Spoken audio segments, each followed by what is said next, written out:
Full आप लोग भी यहीं होंगे, है ना? अगर आप लोगों के दोस्त अभी नहीं आए हुए हैं तो उनको बता दो, इनवाइट कर देना। अभी तो हम स्टार्ट कर रहे हैं, ठीक है? क्योंकि फिर ज़्यादा टाइम हो जाएगा और हमें ज़्यादा टाइम खींचना नहीं है ना? आपके भी एग्जाम्स अभी बचे हैं, आपके एग्जाम और कितने एग्जाम बचे हैं आपके? ओके ओके, 2 एग्जाम और आई थिंक वो 20 तक खत्म होंगे, है ना? Okay, no problem. ज़्यादा टाइम का सेशन नहीं होगा ये वाला, 1 आधे घंटे का ही है। तो स्ट्रेस वाला भी नहीं है, एकदम समझ में आ जाएगा इजीली। बट एक बहुत इम्पोर्टेंट चीज़ मैं आपको बता देती हूँ कि अगर आप ये सेशन समझना चाहते हो तो इम्पोर्टेंट है कि जो लास्ट क्लास ली थी वो क्लास आपने देखी हो, ठीक है? स्टिल अगर आपने वो लास्ट क्लास नहीं देखी होगी, हाँ हेमंत, कोई क्वेश्चन आपका? मैम प्राची मैम को कहो ना कि वो रिक्वेस्ट एक्सेप्ट करे। अच्छा अच्छा, प्राची मैम, रिक्वेस्ट एक्सेप्ट करिए मैम। 1 मिनट में मैसेज भी डाल देती हूँ।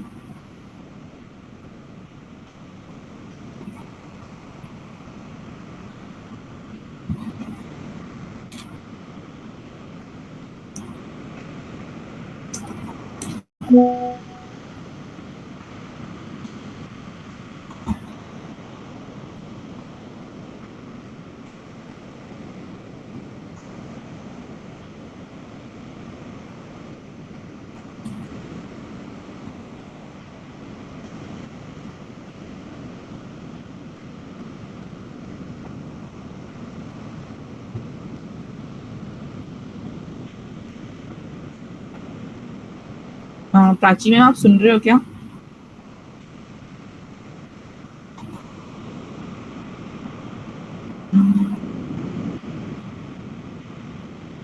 अगर आप कोई ज्वाइन कर रहा है तो फिर उसी के साथ में स्टार्ट करेंगी, तो फिर वो बाद में ज्वाइन कर पाएगा तो वैसे ये लोग कह रहे हैं कि रिक्वेस्ट एक्सेप्ट नहीं हो पा रही है, आप देख लेना उसका, है ना? हाँ,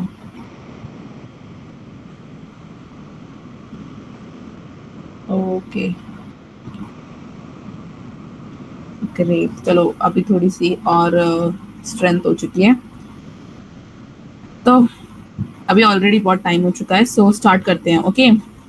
वैसे हाँ, मैं कुछ बता रही थी आपको कि अगर आप लोग आज का सेशन देखना चाहते हो, तो वैसे तो देखो आपको समझ में आ जाएगा। नहीं आता है तो मैं आपको लाइन टू लाइन कोड बताऊंगी कि इस कोड के अंदर इस लाइन का मतलब क्या है। बट स्टिल बेटर अंडरस्टैंडिंग के लिए आपको जो प्रीवियस क्लास थी, लास्ट क्लास जो हमने 3 आवर्स की ली थी, 3 आवर्स ही थे क्या? उससे ज़्यादा भी थे शायद, है ना? जितनी की भी ली थी वो देखना इम्पॉर्टेंट है, बिकॉज हम जो आज पढ़ने वाले हैं वो थोड़ा सा बैक एंड से रिलेटेड भी है, फ्रंट एंड से रिलेटेड भी है, और थोड़ा सा जो क्या बोलते हैं उसे, डेटाबेस से रिलेटेड भी है, ठीक है? बहुत ही इंटरेस्टिंग टॉपिक होने वाला है। और अगर ट्रस्ट में, अगर आप कोई भी प्रोजेक्ट बना रहे हो और जब आप वेबसाइट कोई बना रहे हो एंड उसमें आप ये चीज़ ऐड करते हो, तो आपकी मतलब जो वेबसाइट है उसमें 4 चाँद लग जाएँगे, ठीक है? जो भी कोई रिव्यू करेगा आपकी वेबसाइट को तो उसको लगेगा हाँ, बच्चे ने मेहनत करी है, ठीक है? सो स्टार्ट करते हैं, ओके? अब तो आई डोंट थिंक कोई आएगा, आएगा तो फिर वहीं से स्टार्ट करना होगा उसे, ठीक है? और वैसे ही जिस तरीके से पहले वाली चीज़ थी हमारी, पहले मैं आपको एक स्लाइड एक्सप्लेन करूँगी एंड देन उसके बाद में हम आगे, पहले मैं क्वेश्चन करूँगी कि आपको डाउट्स क्लियर हो गए या नहीं हुए, एंड देन हम आगे बढ़ेंगे, ओके? सो स्लाइड पे ही चलते हैं क्योंकि मुझे पहले टॉपिक समझाना इम्पोर्टेंट है कि आज का टॉपिक है क्या आखिर, है ना? आज का टॉपिक यही है, ओके? सो आज का जो टॉपिक है हमारा ऑथेंटिकेशन एंड ऑथराइजेशन है, ठीक है? वैसे तो ये जो टॉपिक है मैंने आपको जो लास्ट क्लास बताई थी उसके थ्रू आप इजीली कर सकते हो, ठीक है? ऑथेंटिकेशन एंड ऑथराइजेशन का बेसिकली पहले हम ये समझ लेते हैं, देन मैं उसके बाद में बताऊंगी कि आप कैसे कर सकते थे। इवन इफ मैं अगर ये सेशन नहीं भी लेती तो आप कैसे कर सकते थे, और अगर मैं ये सेशन ले रही हूँ तो मैं क्या एक्स्ट्रा ऐड कर रही हूँ आपके जो लर्निंग्स है उसके अंदर, ठीक है? तो पहले हम इसका बेसिक इंट्रोडक्शन पढ़ लेते हैं, क्योंकि कई बार क्या होता है कि ऑथेंटिकेशन एंड ऑथराइजेशन के अंदर जो स्टूडेंट्स हैं वो कंफ्यूज रहते हैं, ठीक है? स्टूडेंट्स है, कोई भी कंफ्यूज रह सकता है कि इसमें हमें क्या ऐड करना है या इसमें हमें क्या ऐड करना है, ठीक है? बहुत ही सिंपल सी मीनिंग पहले आपको समझा देती हूँ। तो सबसे पहले हम चलते हैं इधर, ओके, सो हमारे पास में यहाँ पे 2 हेडिंग्स है। एक है ऑथेंटिकेशन, पहले मैं आपको पढ़ के बताती हूँ कि क्या है। The process of verifying who a user is, ठीक है, कि एक यूजर कौन है, ठीक है। अगर आज मैं इंस्टाग्राम के अंदर लॉग इन कर रही हूँ, तो इंस्टाग्राम को पता होना चाहिए कि मैं अंजलि शर्मा हूँ, यहाँ से बिलोंग करती हूँ, ये मेरा नंबर है एंड इस तरीके से मैं लॉग इन करना चाह रही हूँ, ठीक है। कोई इनवैलिड यूजर नहीं है। इंस्टाग्राम को मेरे बारे में पूरी की पूरी जितनी भी नॉलेज चाहिए वो सारी, एंड अगर तुम्हारी सारी चीजें वैलिड हैं तो ठीक है, तुम आ सकते हो, तुम लॉग इन कर सकते हो, ठीक है। अगर हम एग्जाम्पल लें इस चीज का, तो एक एग्जाम हॉल का एग्जाम्पल लेते हैं, जिसमें पहले एग्जाम हॉल में जाने से पहले एक गार्ड पहले आपको चेक करता है, आपका जो फेस है, आपकी जो आईडी है, वो आपके जो परमिशन लेटर है, एडमिशन लेटर है, उससे मैच कर रही है या नहीं कर रही है। अगर नहीं करती तो वहां पे आपको रोक देता है कि आप आगे नहीं जा सकते हो, ठीक है।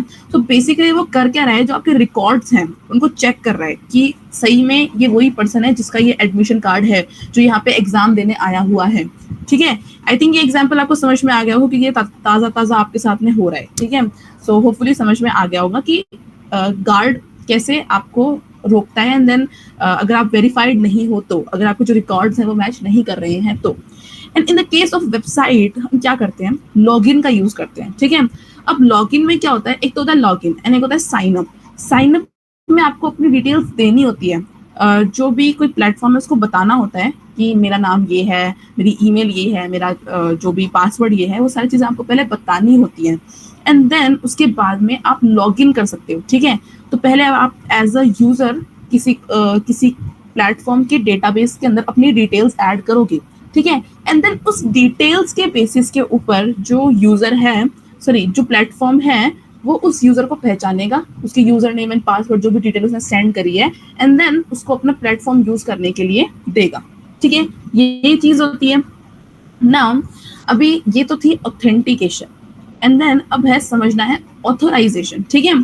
तो ऑथोराइजेशन क्या होती है, the process of determining what permissions and authenticates user has, ठीक है, कि कौन कौन सी परमिशन यूजर के पास में है। परमिशन का मतलब क्या क्या यूजर कर सकता है, ठीक है। सिंपल ये आस्क क्या करता है कि व्हाट कैन यू डू, कि तुम क्या कर सकते हो।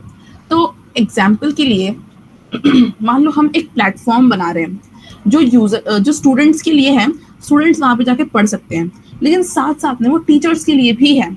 इन टीचर्स वहां जाके पढ़ने का काम थोड़ी है, उनको आई थिंक पढ़ाने का काम होना चाहिए। सो वो क्या करेंगे, वो लॉग इन तो करेंगे, लेकिन उनके पास में एक स्पेशल एबिलिटी होगी, स्पेशल परमिशन होगी, और वो क्या होगी, कोर्सेज को, नोट्स को, इन सबको ऐड करने की, ठीक है। तो यूजर तो सेम है, लेकिन उसके पास में जो परमिशन है वो डिफरेंट चीज की है। क्या स्टूडेंट के पास में परमिशन हो सकती है कोर्सेज ऐड करने की? नहीं हो सकती है, ठीक है। उसके पास में केवल पढ़ने की ही होगी परमिशन, ना कि जो कोर्सेज हैं एंड बाकी स्टूडेंट्स को पढ़ाने की परमिशन उसके पास में नहीं हो सकती है, ठीक है। वो ऑप्शन, वो फीचर ही नहीं दिया जाएगा स्टूडेंट को।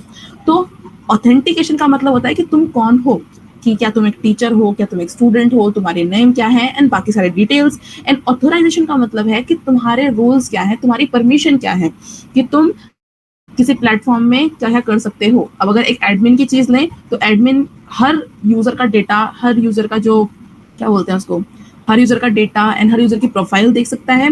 लेकिन अगर एक नॉर्मल यूजर है, वो केवल खुद की ही प्रोफाइल देख सकता है, किसी और की प्रोफाइल नहीं देख सकता है, ठीक है। सो ये है ऑथेंटिकेशन एंड ऑथोराइजेशन में फर्क।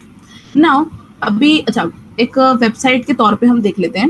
अच्छा, एक एग्जाम्पल भी यहाँ पे लिखा हुआ है, वो भी सेम एग्जाम हॉल से रिलेटेड ही है, कि अगर आप एक एग्जाम हॉल में एंटर करते हो एज अ स्टूडेंट, तो क्या आपको स्टाफ में जाने की परमिशन है, स्टाफ रूम में जाने की? बिल्कुल नहीं है। वहां पे जाके आप पेपर्स वगैरह लोगे तो फिर क्या ही मतलब रहेगा आपके एग्जाम्स लेने का, ठीक है। तो जो टीचर एंड स्टूडेंट दोनों ही एग्जाम हॉल में एंटर करते हैं एज ए यूजर, बट उनकी परमिशन डिफरेंट होती है, ठीक है। And then in the case of website, यहाँ पे हम समझ सकते हैं एडमिन, की एडमिन सारे यूजर्स का डेटा एक्सेस कर सकता है, लेकिन एक जो नॉर्मल यूजर है वो केवल एक ही प्रोफाइल चेक कर सकता है, वो है खुद की, बस, ठीक है। तो ये था ऑथेंटिकेशन एंड ऑथराइजेशन में डिफरेंस। नाउ अब पहले कौन सा आता है ना, कई सोचते हैं कि ओनली एक ही करना इंपॉर्टेंट है, या फिर पहले हम ऑथराइजेशन कर लेते हैं, बाद में ऑथेंटिकेशन कर लेते हैं, ठीक है। तो मैं आपको बताना चाहती हूँ कि दोनों ही इंपॉर्टेंट है, एंड अगर आप तो कोई प्रोसेस कर रहे हो, उसमें दोनों काम आपको करने जरूरी है, ऑथेंटिकेशन भी, ऑथराइजेशन भी, ठीक है। तो पहले हमेशा आता है ऑथेंटिकेशन, ठीक है। तुम्हारी तुम करने क्या आए हो, इसका पूछने से पहले इम्पोर्टेंट है कि तुम कौन हो ये पूछना, ठीक है। तो यहाँ क्या लिखा है, if we don't know who you are we can decide what you can do, कि अगर हमें पता ही नहीं कि तुम कौन हो तो हम ये डिसाइड नहीं कर सकते कि तुम क्या कर सकते हो, ठीक है। अगर मुझे नहीं पता कि तुम एक टीचर हो तो फिर मैं बताऊंगी कैसे कि तुम एग्जाम हॉल में जाओगे या फिर स्टाफ रूम में जाओगे। सेम चीज ना ऑथराइजेशन में क्या होता है, ऑथराइजेशन कम्स आफ्टर, यानी कि पहले ऑथेंटिकेट कर लिया कि स्टूडेंट है या टीचर है, एंड देन ऑथराइजेशन कर दिया कि तुम्हारे राइट्स क्या है, तुम्हारी परमिशन क्या है, तुम्हें एग्जाम हॉल में एग्जाम देने जाना है या फिर स्टाफ रूम के अंदर पेपर्स चेक करने जाना है, ठीक है। एंड देन यहाँ पे एक लास्ट चीज और लिखी है, वो है इन वेबसाइट। तो ये तो मैंने बता दिया रियल लाइफ एग्जाम्पल, जो मैंने आपको exam halls students and teachers का बताया था, ये तो था रियल लाइफ एग्जाम्पल। नाउ अभी जो एग्जाम्पल मैं आपको बता रही हूँ वो वेबसाइट रिलेटेड है, कि ऑथेंटिकेशन कैसे होता है किसी भी वेबसाइट के ऊपर, sign up and log in करके, ठीक है। यूजर ऑथेंटिकेट कैसे कर सकता है अपने आप को, साइन अप करके या लॉग इन करके। लेकिन ऑथोराइज कैसे कर सकता है, केवल जो JWT टोकन है, जो हम याद करो जब हम फैच मेथड पढ़ा करते थे तो उसमें हम हेडर के अंदर लिखते थे बियरर एंड देन एक बहुत लंबा टोकन आता था, वो था JWT टोकन, ठीक है। वो देके हम ऑथोराइज कर सकते हैं, ओके। सो इस तरीके से ऑथेंटिकेशन एंड ऑथोराइजेशन हम एक वेबसाइट में कर सकते हैं। पहले आप मुझे बताओ कि आपको ये फर्स्ट स्लाइड समझ में आई या फिर एक मिनट, या फिर आपको नहीं आई। एवरीवन गिव मी एक थम्स अप अगर आपको समझ में आ गई हो तो। Okay, Hemant, Kartik, Manish and anyone else, Alok, Neha, क्या हुआ? Okay Neha, okay great great great, okay. So आज हम इसी चीज के बारे में पढ़ने वाले हैं। एक मिनट रुकना, एक मिनट। ओके ओके, सो अभी पहले मैं आपको ये चीज बता देती हूँ कि आप खुद ये चीज कैसे कर सकते थे, ठीक है। तो खुद ये चीज आप कर सकते थे कि एक फॉर्म लेते, ठीक है, उसमें आप यूजर की डिटेल्स मांगते, यूजर का नेम, यूजर का user name and then user का जो पासवर्ड है, ईमेल है, जो भी XYZ आपको मांगना था वो सारी चीजें आप उस फॉर्म के थ्रू उससे मांग सकते थे। उन सारी चीजों को आप पोस्ट API के थ्रू जाके कहाँ स्टोर कर देते, डेटाबेस के अंदर। एंड देन व्हेन आप लॉग इन करवाते तो user name and password check कर लेते कि क्या ये यूजर नेम और पासवर्ड जो पर्सन दे रहा है वो हमारे डेटाबेस में है या नहीं है, ठीक है। सिंपल इस तरीके से आप साइन अप एंड जो लॉग इन है वो करवा सकते थे, परफॉर्म करवा सकते थे। बहुत सिंपल सी चीज थी, ठीक है। बस क्वेरीज लगानी थी एंड कुछ पोस्ट रिक्वेस्ट यूज करनी थी, ठीक है। बट मैं जब आपको पढ़ा रही हूँ तो क्या वैल्यूज ऐड कर रही हूँ आपकी लर्निंग्स के अंदर, बेसिकली एक वैल्यू ये है कि जो पासवर्ड है उसको मैं हैश करना बताऊंगी। बिकॉज अभी जैसे कई लोग जो है डेटाबेस को हैंडल कर रहे होते हैं, उनको साफ साफ दिखता है कि इस यूजर का पासवर्ड ये है, ठीक है, तो वो उन्हें नहीं दिखना चाहिए। इसीलिए पहले तो हमें उसको हैश करना होगा, ठीक है, इस फॉर्मेट में से डालना होगा कि वो किसी भी नॉर्मल पर्सन को समझ में नहीं आ सके, ठीक है। नॉर्मल क्या, किसी को भी समझ में नहीं आएगा जब तक हम उसको डिक्रिप्ट नहीं करेंगे, ठीक है। वो इनक्रिप्टेड फॉर्म में ही रहेगा पासवर्ड।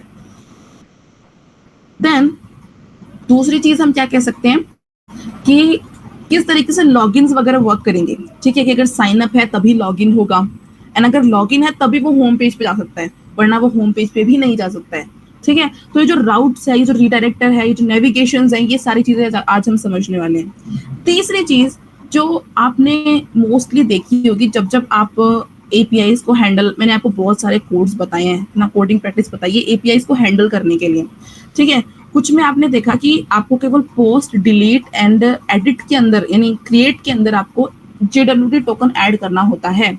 लेकिन जो कंपनी होती है उनको कई बार गेट के अंदर भी JWT टोकन का यूज करती है, क्योंकि वो नहीं चाहती है कि उनके कंपनी का जो डेटा है वो अपन लोगों को मिले एंड हम उसमें कोई भी अल्टरेशन करें या फिर हम उसे देखें भी, ठीक है, कोई कंपनी नहीं चाहती। इसीलिए कई बार वो गेट API है उसके अंदर भी JWT टोकन यूज करते हैं, ओके। ये सिंपल सी चीज थी।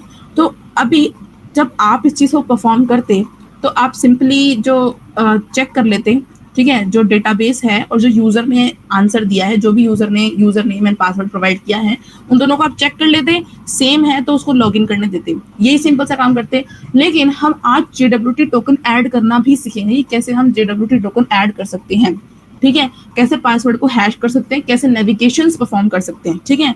तो ये एक तरीके से पूरा फुल स्टैक ऑथेंटिकेशन है कि कैसे अगर बैकएंड में ऑथेंटिकेट हुआ है, ठीक है, तभी जाके वो फ्रंट एंड में जाके किसी भी पर्टिकुलर राउट को, किसी भी पर्टिकुलर पाथ को एक्सेस कर सकता है। कौन? यूजर। ओके, सो इसीलिए आज हम ऑथेंटिकेशन एंड ऑथराइजेशन पढ़ रहे हैं। नाउ जो मैं बता रही हूँ आपको समझ में आएगा होपफुली एवरीवन, कि मेरे को एकदम से समझ में आ गया हो तो, और अगर कोई क्वेश्चन है तो आप चैट में पोस्ट कर सकते हो या फिर अनम्यूट करके भी बता सकते हो। Okay Neha, okay Kartik, great great great. So next slide पे चलते हैं। और ये जो सेशन है ना वो बहुत बड़ा नहीं है। और एक और चीज़ कि अगर, वैसे तो मैं प्रॉपर ट्राई करूंगी आपको एक्सप्लेन करने की, बट स्टिल अगर आपको समझ में नहीं आए कि मैं क्या बताना चाह रही हूँ, तो एक बार जो लास्ट क्लास है उसको एक बार रिवाइज करना, ठीक है। पहले जो बेसिक है वो वहाँ से क्लियर होंगे आपकी, एंड देन उसके बाद में आप यहाँ आओगे एंड समझोगे कि क्या चल रहा है, ठीक है। हालांकि इतना कोई हार्ड एंड फास्ट रूल नहीं है, मैं बताऊंगी तो आपको आराम से दिमाग में समझ में आ जाएगा, ठीक है। सो हमने इंट्रोडक्शन पढ़ ही लिया कि ऑथेंटिकेशन क्या होता है, ऑथराइजेशन क्या होता है, वेबसाइट्स में हम कैसे ऑथेंटिकेशन ऑथराइजेशन कर सकते हैं, एंड रियल लाइफ एग्जांपल हमने देख लिया अभी तक। नाउ हम समझते हैं नेक्स्ट चीज कि एक वेबसाइट जो है वो कैसे ऑथेंटिकेशन एंड ऑथराइजेशन को हैंडल करती है, ठीक है। सो यहाँ पे 5 पॉइंट्स है। पहला पॉइंट क्या है? यूजर साइन अप, जहाँ पे क्या होता है, यूजर अपने जो यूजर नेम है और पासवर्ड को हमें देता है। यूजर साइन अप में ये होता है यूजर नेम, पासवर्ड और एक्स्ट्रा जो भी डिटेल्स हैं उन सबको वो किसको प्रोवाइड करेगा? हमें, और किसी को प्रोवाइड नहीं करेगा, ठीक है। Now password is hatched and stored in the database, ठीक है। ये जो पासवर्ड है यूजर ने हमें दिया है उसको हम ऐसे की ऐसे तो स्टोर नहीं कर सकते हैं, हमें उसे चेंज करना पड़ेगा, उसमें साल्ट्स ऐड करने पड़ेंगे, एंड देन उसके बाद में जाके वो हमारे डेटाबेस में स्टोर होगा। And it's a very important thing, क्योंकि आप नॉर्मल प्लेन टेक्स्ट के अंदर कभी भी अपने पासवर्ड, जो भी यूजर का पासवर्ड है, उसको स्टोर नहीं कर सकते हो, ठीक है। ये सिक्योरिटी के लिए बहुत इंपॉर्टेंट चीज है। देन नेक्स्ट चीज क्या है? Users log in. Okay, sign up कर लिया, यूजर का जो भी पासवर्ड है वो स्टोर कर लिया, अभी हमें लॉग इन करना है कि जो भी लॉग इन कर रहा है, जो भी यूजर लॉग इन कर रहा है उसकी डिटेल्स ऑलरेडी हमारे डेटाबेस में होनी चाहिए। तो इसके लिए क्या करेंगे, जो अब लॉग इन में आपने देखा होगा जब हम इंस्टाग्राम में लॉग इन करते हैं तो हमारे पास में एक आता है यूजर नेम की फील्ड, एक आती है पासवर्ड की फील्ड, है ना। देन वहां से उसने यूजर नेम डाला, उसने पासवर्ड डाला, अब वो क्या करेंगे, बैकएंड में जाके डेटाबेस में चेक करेगा कि क्या ये यूजर नेम एंड पासवर्ड हमारे डेटाबेस में है कि नहीं है। ओके, अगर होगा तो वो क्या रिटर्न करेगा हमें? सर्वर हमें रिटर्न करेगा एक JWT टोकन, जिसके थ्रू हम इंस्टाग्राम को आगे एक्सेस कर सकते हैं, ठीक है। यही चीज है। तो यहाँ पे देखो क्या लिखा है, फर्स्ट पॉइंट है सेंड क्रेडेंशियल्स टू बैकएंड। जो यूजर नेम है और जो पासवर्ड है उनको हम कहाँ सेंड करेंगे? बैकएंड के अंदर, ताकि वो क्या करे, चेक करे अपने डेटाबेस में कि क्या ये मैच कर रहा है या नहीं कर रहा है। अगर मैच कर रहा है तो वो हमें JWT टोकन सेंड करेगा। देखा, backend verifies and issue a JWT token if correct, ठीक है। देन हम फ्रंट एंड में क्या करेंगे कि अब सर्वर ने तो JWT टोकन हमें सेंड कर दिया, क्लाइंट को सर्वर ने JWT टोकन सेंड कर दिया, तो अब हमें क्या करना है, उस टोकन को एक्सेस करना है एंड स्टोर करना है, ठीक है। अब स्टोर हम कहाँ करेंगे? ब्राउजर की जो क्लाइंट साइड स्टोरेज मैकेनिज्म्स हैं जो मैंने आपको बताई थी, कौन कौन सी होती है वो? Session storage, local storage, cookies, ये सारी क्या होती है? क्लाइंट साइड स्टोरेज मैकेनिज्म, ठीक है। एंड बहुत पॉपुलर जो हम बहुत टाइम से यूज करते हैं वो क्या है? Local storage. तो हम लोकल स्टोरेज में उस JWT टोकन को स्टोर करेंगे, यहाँ पे ये चीज लिखी हुई है। एंड देन उसके बाद में accessing protected pages, front end send tokens with each request, यानी कि अगर हमारा फ्रंट एंड पोस्ट करेगा, डिलीट करेगा, एडिट करेगा या गेट करेगा किसी भी यूजर की डिटेल्स को, तो क्या करेंगे? JWT टोकन को हर रिक्वेस्ट के साथ में हम भेजेंगे, चाहे हम कोई सा भी API मेथड यूज कर रहे हो, गेट, पुट, पोस्ट, डिलीट, ठीक है। एंड देन यहाँ पे क्या लिखा है कि बैकएंड उसमें जो रिप्लाई करेगा वो केवल तभी करेगा जब वो टोकन वेरीफाई होगा, ठीक है।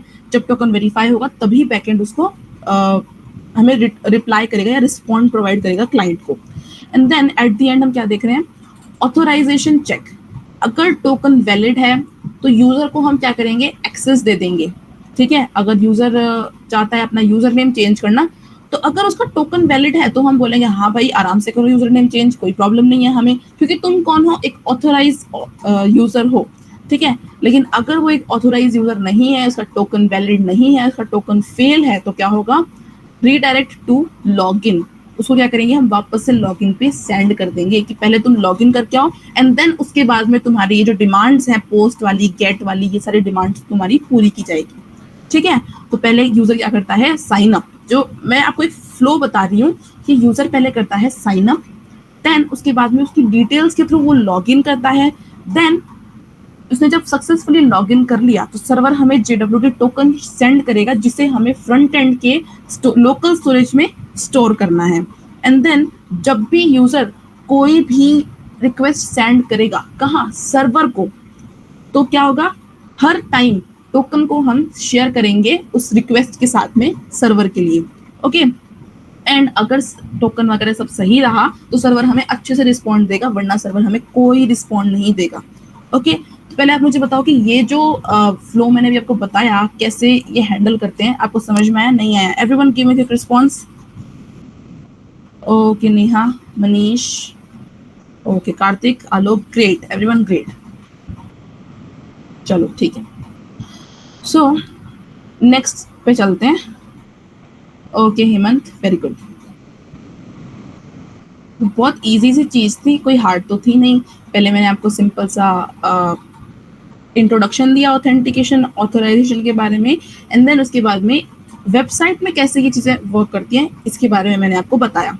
नाउ अभी हम थर्ड स्लाइड पे चलते हैं, जो बताएगा कौन से कॉन्सेप्ट और कौन से टूल्स हम यूज करने वाले हैं जिसके थ्रू हम ऑथराइजेशन एंड ऑथेंटिकेशन इंप्लीमेंट कर सकते हैं हमारे कोड के अंदर, ठीक है। So here we go. Okay, तो ये क्या बता रहे हैं, कौन से टूल्स हैं और कौन से कॉन्सेप्ट्स हैं जो हम यूज करेंगे हमारी वेबसाइट में जिसके थ्रू ऑथेंटिकेशन हो सकता है, ओके। बहुत जैसे समझना, बहुत इंटरेस्टिंग टॉपिक है, ओके। तो सबसे पहले हम फ्रंट एंड की बात कर लेते हैं, ठीक है। फ्रंट एंड की बात कर लेते हैं कि फ्रंट एंड में हमें पता है हमें एपीआई के राउट्स बनाने हैं, ठीक है। हमें साइन अप एपीआई बनानी है, लॉगिन की एपीआई बनानी है, ठीक है। And to store user credential we will use user table, ठीक है। अब जो यूजर हमें चीजें भेजेगा, साइन अप करेगा जिन चीजों से, उन्हें हमें डेटाबेस में स्टोर तो करना ही है, और स्टोर करने के लिए हम यूजर्स नाम की टेबल क्रिएट करेंगे जिसके अंदर हम यूजर्स की डिटेल को स्टोर करेंगे, ठीक है। बैकएंड में हमें ये दो काम करने हैं, एक तो एपीआई के राउट्स बनाने हैं, ये जो 3 राउट बनेंगे, साइन अप, लॉगिन एंड एक होम भी बनाना है, ठीक है। एंड दूसरी चीज हमें क्या करनी है, एक डेटाबेस क्रिएट करना है, उस डेटाबेस के अंदर हम यूजर की जो डिटेल्स हैं वो हम स्टोर करेंगे, ठीक है। पहला काम हो गया। नाउ दूसरा काम क्या है, बाइक्रिप्ट। बाइक्रिप्ट टूल है जिसका हम यूज करने वाले हैं, ये पासवर्ड की सिक्योरिटी के लिए होता है। ये जो आप देख रहे हो ना सेकंड लाइन के अंदर, इस सेकंड लाइन में क्या है, इसका जो है मेथड बताया हुआ है, ठीक है। बाइक्रिप्ट डॉट हैश, एंड पहले आपको पासवर्ड डालना है, जो भी यूजर ने पासवर्ड दिया है उसको आप एज अ फर्स्ट आर्ग्यूमेंट यहाँ रखोगे, एंड देन साल्ट राउंड्स का यूज करोगे। साल्ट राउंड्स मतलब 10 राउंड, 5 राउंड, 3 राउंड, इस तरीके से आप यहाँ पे रखोगे। तो वो क्या करेगा, उस पासवर्ड को उतने ही टाइम्स उसको हैश कर देगा, ठीक है। अभी आई थिंक ISS के बारे में आप लोगों ने पढ़ा होगा, आई थिंक 3rd ईयर में उसका सब्जेक्ट आता है, उसमें ये सब चीजें सिखाई जाती है, हैशिंग एंड एनक्रिप्टिंग, डिक्रिप्टिंग एंड बहुत सारे मेथड उसमें बताए जाते हैं। तो हम यहाँ पे हैशिंग का यूज कर रहे हैं उस मेथड के अंदर, ठीक है। सो अगर आपने पढ़ रखा होगा तो आपको और बेटर अंडरस्टैंडिंग आएगी, और अगर आपने नहीं भी पढ़ रखा है तो अभी यहाँ पे सिंपल सा मीनिंग ये समझो कि जो पासवर्ड है उसको 10 टाइम्स, जितना भी हम यहाँ पे लिखेंगे उनको 10 टाइम्स ये पासवर्ड हैश कर देगा, बस ये समझो, ओके। अब इससे क्या होगा कि हमारा जो पासवर्ड है वो पढ़ने में इजी नहीं होगा, प्लेन टेक्स्ट नहीं होगा, और कोई याद भी नहीं कर सकता है, ठीक है। कोई एज ए ह्यूमन को याद नहीं कर सकता है, तो इससे क्या होगा, ये सेफली स्टोर हो जाएगा कहाँ, हमारे डेटाबेस में, ओके। देन अब ये क्या है कि हमने जो पासवर्ड है उसको इनक्रिप्टेड फॉर्म में स्टोर तो कर दिया हमारे डेटाबेस के अंदर, लेकिन अभी जब लॉगिन के अंदर यूजर हमें पासवर्ड प्रोवाइड करेगा तो हम एक टेढ़े मेढ़े हैश पासवर्ड को और ये जो यूजर का प्योर पासवर्ड है इनको हम कंपेयर कैसे करेंगे, ठीक है, कि ये दोनों सही है, इक्वल है या नहीं है। तो इसके लिए बाइक्रिप्ट के पास में एक और मेथड है, और वो मेथड क्या है, कंपेयर नाम का मेथड। यहाँ पे यहाँ पे जो फर्स्ट आर्ग्यूमेंट है वो प्लेन पासवर्ड दिया जाता है लॉगिन के टाइम पे। जो यूजर लॉगिन के टाइम पे पासवर्ड दे रहा है वो पासवर्ड ये फर्स्ट आर्ग्यूमेंट में रखेंगे, एंड देन उसके बाद में जो दूसरा है दूसरा आर्ग्यूमेंट, उसमें जो हमारे डेटाबेस से पासवर्ड आ रहा है हैश्ड पासवर्ड, वो यहाँ पे रखेंगे, ठीक है। एंड देन ये खुद ही बता देगा कि ट्रू है या फॉल्स है, यानी कि जो पासवर्ड है वो मैच कर रहे हैं या नहीं कर रहे हैं, ठीक है। एंड अगर कर रहे होंगे तो वेरीफाई कर देगा, लॉगिन कर देगा। ओके, तो यह बाइक्रिप्ट का हैश एंड कंपेयर, दो इसके क्या है बहुत इंपॉर्टेंट फंक्शंस हैं जो यूज आते हैं पासवर्ड को कंपेयर करने में या इनक्रिप्ट करने में, ठीक है। यह है बाइक्रिप्ट। नाउ समझते हैं जेसन वेब टोकन, जो कि एक फुल फॉर्म है किसकी, JWT की। जेसन वेब टोकन एक थर्ड पार्टी पैकेज है जो हमें प्रोवाइड करवाता है, टोकन प्रोवाइड करवाता है जिसे हम ऑथेंटिकेट कर सकते हैं। नाउ इसके पास भी हमारे लिए दो फंक्शंस हैं। पहला फंक्शन है साइन और दूसरा फंक्शन है वेरीफाई। देखो साइन में क्या है, आप तीन चीजें देख रहे हो साइन के अंदर, ठीक है। पहला है पेलोड। पेलोड में आपको ऑब्जेक्ट के फॉर्म के अंदर यूजर नेम लिख सकते हो या फिर पासवर्ड भी लिख सकते हो। यूजर नेम एंड पासवर्ड दो चीजें आप डाल सकते हो, चाहो तो केवल यूजर नेम डाल सकते हो, ठीक है। तो यहाँ पे पेलोड में आपको ऑब्जेक्ट की फॉर्मेट के अंदर यूजर नेम एंड पासवर्ड देने हैं। देन यहाँ पे जो सेकंड आर्ग्यूमेंट है सीक्रेट नाम का, यहाँ आपको अपने तरफ से कोई सीक्रेट की डालनी है, ठीक है। जैसे कि AWT एंड ABC कुछ भी डालो अपने मर्जी से, ठीक है। एंड यहाँ पे ऑप्शंस है। ऑप्शंस का मतलब कि ये JWT टोकन है वो कितनी देर में एक्सपायर होगा, 1 घंटे में, 2 घंटे में, 10 घंटे में, कितने भी टाइम में एक्सपायर होगा, वो यहाँ पे हमें लिखना है, ताकि हर 10 घंटे बाद में हमारे यूजर को वापस से लॉग इन करने की जरूरत पड़े, ठीक है। ये सिंपल सी चीज थी। तो इससे क्या होता है, क्रिएट टोकन आफ्टर लॉगिन। तो ये जो साइन है ये क्या करता है, इन तीन चीजों को लेता है एंड रिटर्न में हमें क्या देता है, JWT टोकन देता है, ठीक है। पेलोड लेता है, सीक्रेट लेता है, ऑप्शन लेता है। ऑप्शन वो क्या लेगा, एक्सपायर, कि कितनी देर में एक्सपायर होता है, 1 घंटा 2 घंटा। एंड देन इसके रिटर्न में हमें क्या प्रोवाइड करेगा, एक JWT टोकन हमें प्रोवाइड करेगा, जिसको हम क्या कर सकते हैं, सेंड करेंगे हमारे फ्रंट एंड जो भी क्लाइंट है उसको हम सेंड करेंगे। क्लाइंट हमें वो टोकन हर बार हर रिक्वेस्ट के साथ में शेयर करेगा। देन उसके बाद में हमारे पास में वेरीफाई में हम क्या करेंगे, जो टोकन है, जो क्लाइंट हमें टोकन सेंड कर रहा है उसको तो हम लिखेंगे एज अ फर्स्ट आर्ग्यूमेंट, और सेकंड आर्ग्यूमेंट में ये जो हमने सीक्रेट ऊपर यूज किया था ना, सेम सीक्रेट यहाँ पे यूज करना है। और अगर ये खुद ही बता देगा कि आपका टोकन सही है या नहीं है, ठीक है, क्योंकि वो जिस तरीके से उसने इस पेलोड को किया था उसी तरीके से वो इस टोकन को भी डिकोड करके बता देगा कि पासवर्ड इस बार सही, टोकन इस बार सही है या नहीं है, ठीक है। तो ये क्या है, check token before granting access. तो ये किस लिए है कि अगर मान लो यूजर ने कोई रिक्वेस्ट की है, हमें कोई रिक्वेस्ट शेयर करी है, तो पहले ये टोकन यहाँ से वेरीफाई होगा एंड देन उसी के बाद में रिस्पॉन्ड दिया जाएगा सर्वर के द्वारा। देन उसके बाद में एक बहुत इंटरेस्टिंग टॉपिक है मिडलवेयर फंक्शन का, जो हम आगे समझेंगे, बट यहाँ पे बस एक बार समझ लो कि code that runs before protected routes check if the request has a valid token और नॉट, ठीक है। देखो इस चीज को आप इस तरीके से मत समझो, इसको आप केवल इस तरीके से समझो कि मिडलवेयर एक फंक्शन है जो हम एक्सप्रेस में लिखते हैं, ठीक है। कोई भी राउट्स पे जाने से पहले हमें मिडलवेयर फंक्शन के ऊपर जाना होगा, एंड अगर मिडलवेयर फंक्शन उसको पास कर देता है, हमारी रिक्वेस्ट को पास करता है कि ओके ये रिक्वेस्ट वैलिड है, आप कर सकते हो इस रिक्वेस्ट को, केवल तभी हमारा जो राउट है वो वर्क करेगा। वरना उसके पहले ना तो वो गेट की रिक्वेस्ट देगा ना पोस्ट की रिक्वेस्ट देगा, उसको पहले एक मिडलवेयर फंक्शन पे जाना ही होगा। और अगर आपको याद है लास्ट क्लास में अगर आप थे तो आपको अच्छे से याद होगा कि हम app.use नाम का एक फंक्शन यूज करते हैं, जिसके अंदर मिडलवेयर जो कि मिडलवेयर फंक्शन ही होता है। कोई भी रिक्वेस्ट आती है पहले उस फंक्शन के थ्रू जाती है एंड देन उसके बाद में आगे प्रोसीड करती है, ओके। तो ये मिडलवेयर फंक्शन था। And then at the end हमारे पास में फ्रंट एंड का भी काम है। फ्रंट एंड के अंदर हम 3 चीजें बनाएंगे, एक तो बनाएंगे लॉगिन, एक बनाएंगे साइन अप एंड एक बनाएंगे होम। 3 पेजेस बनाएंगे, login page, sign up page, home page. And then हम नेविगेट का भी यूज करेंगे रीडायरेक्ट करने के लिए यूजर को, कि अगर कोई यूजर अच्छे से लॉगिन कर लेता है तो वो कहाँ जाएगा, डायरेक्टली होम के ऊपर प्रोसीड करेगा, होम के ऊपर चला जाएगा, वरना होम पे नहीं जा सकता है, कोई भी उसको चीजें नहीं दिखेगी होम वाली, ओके। सो यहाँ पे सिंपल सी चीज थी, बैकएंड में हमें API बनानी है, एक डेटाबेस बनाना है, बाइक्रिप्ट से हमें पासवर्ड को हैश करना है और साथ में कंपेयर करना है। JWT टोकन से हमें एक तो JWT टोकन सेंड करना है और जो JWT टोकन हमारे पास में आ रहा है उसको हमें वेरीफाई करना है। मिडलवेयर फंक्शन क्या करता है, कोई भी राउट रन होने से पहले मिडलवेयर फंक्शन के अंदर जाता है और अगर मिडलवेयर फंक्शन उसे पास करेगा तभी वो राउट वर्क करेगा, वरना नहीं करेगा।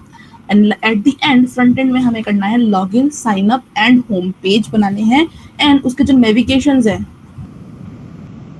और जो राउट है वो भी वर्क करेंगे, ठीक है, कि मतलब किस तरीके से नेविगेट हो रहा है, लॉगिन से होम पे जा रहा है। ओके, तो ये 5 चीजें, ये 5 कॉन्सेप्ट हमें हेल्प करेंगी ये पूरी जो फंक्शनलिटी है उसको एक्सेस करने में। ओके, तो पहले आप मुझे जल्दी क्विकली ये बताओ कि आपको ये समझ में आया या फिर कोई डाउट है आप लोगों का। Everyone give me quick thumbs up.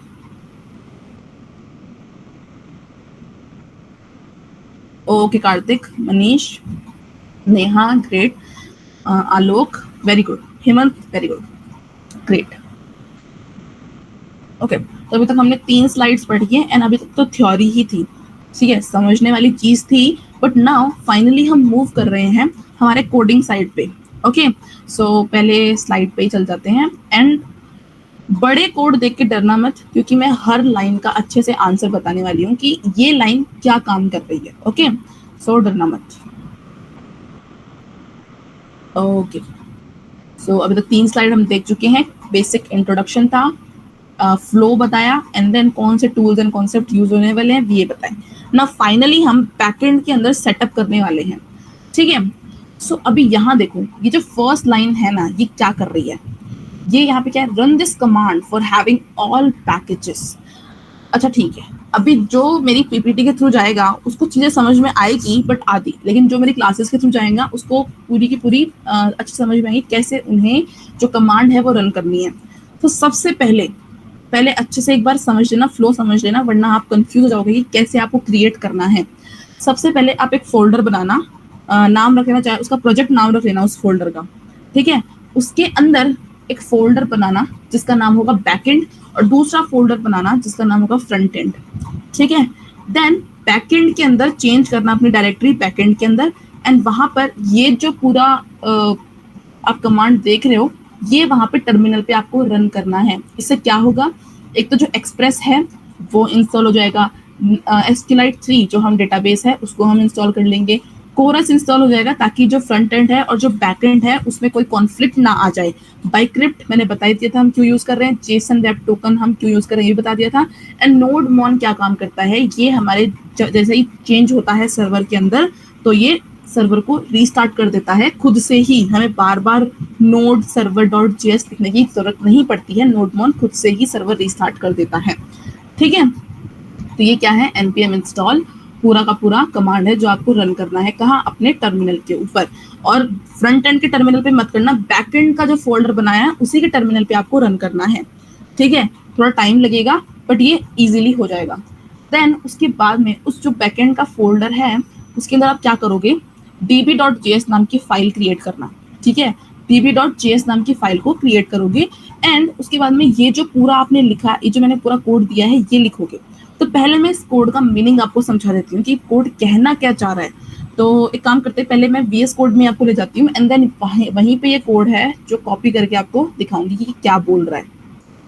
And थोड़ी बहुत एरर अगर आए तो टेंशन मत लेना, अभी सॉल्व कर देंगे।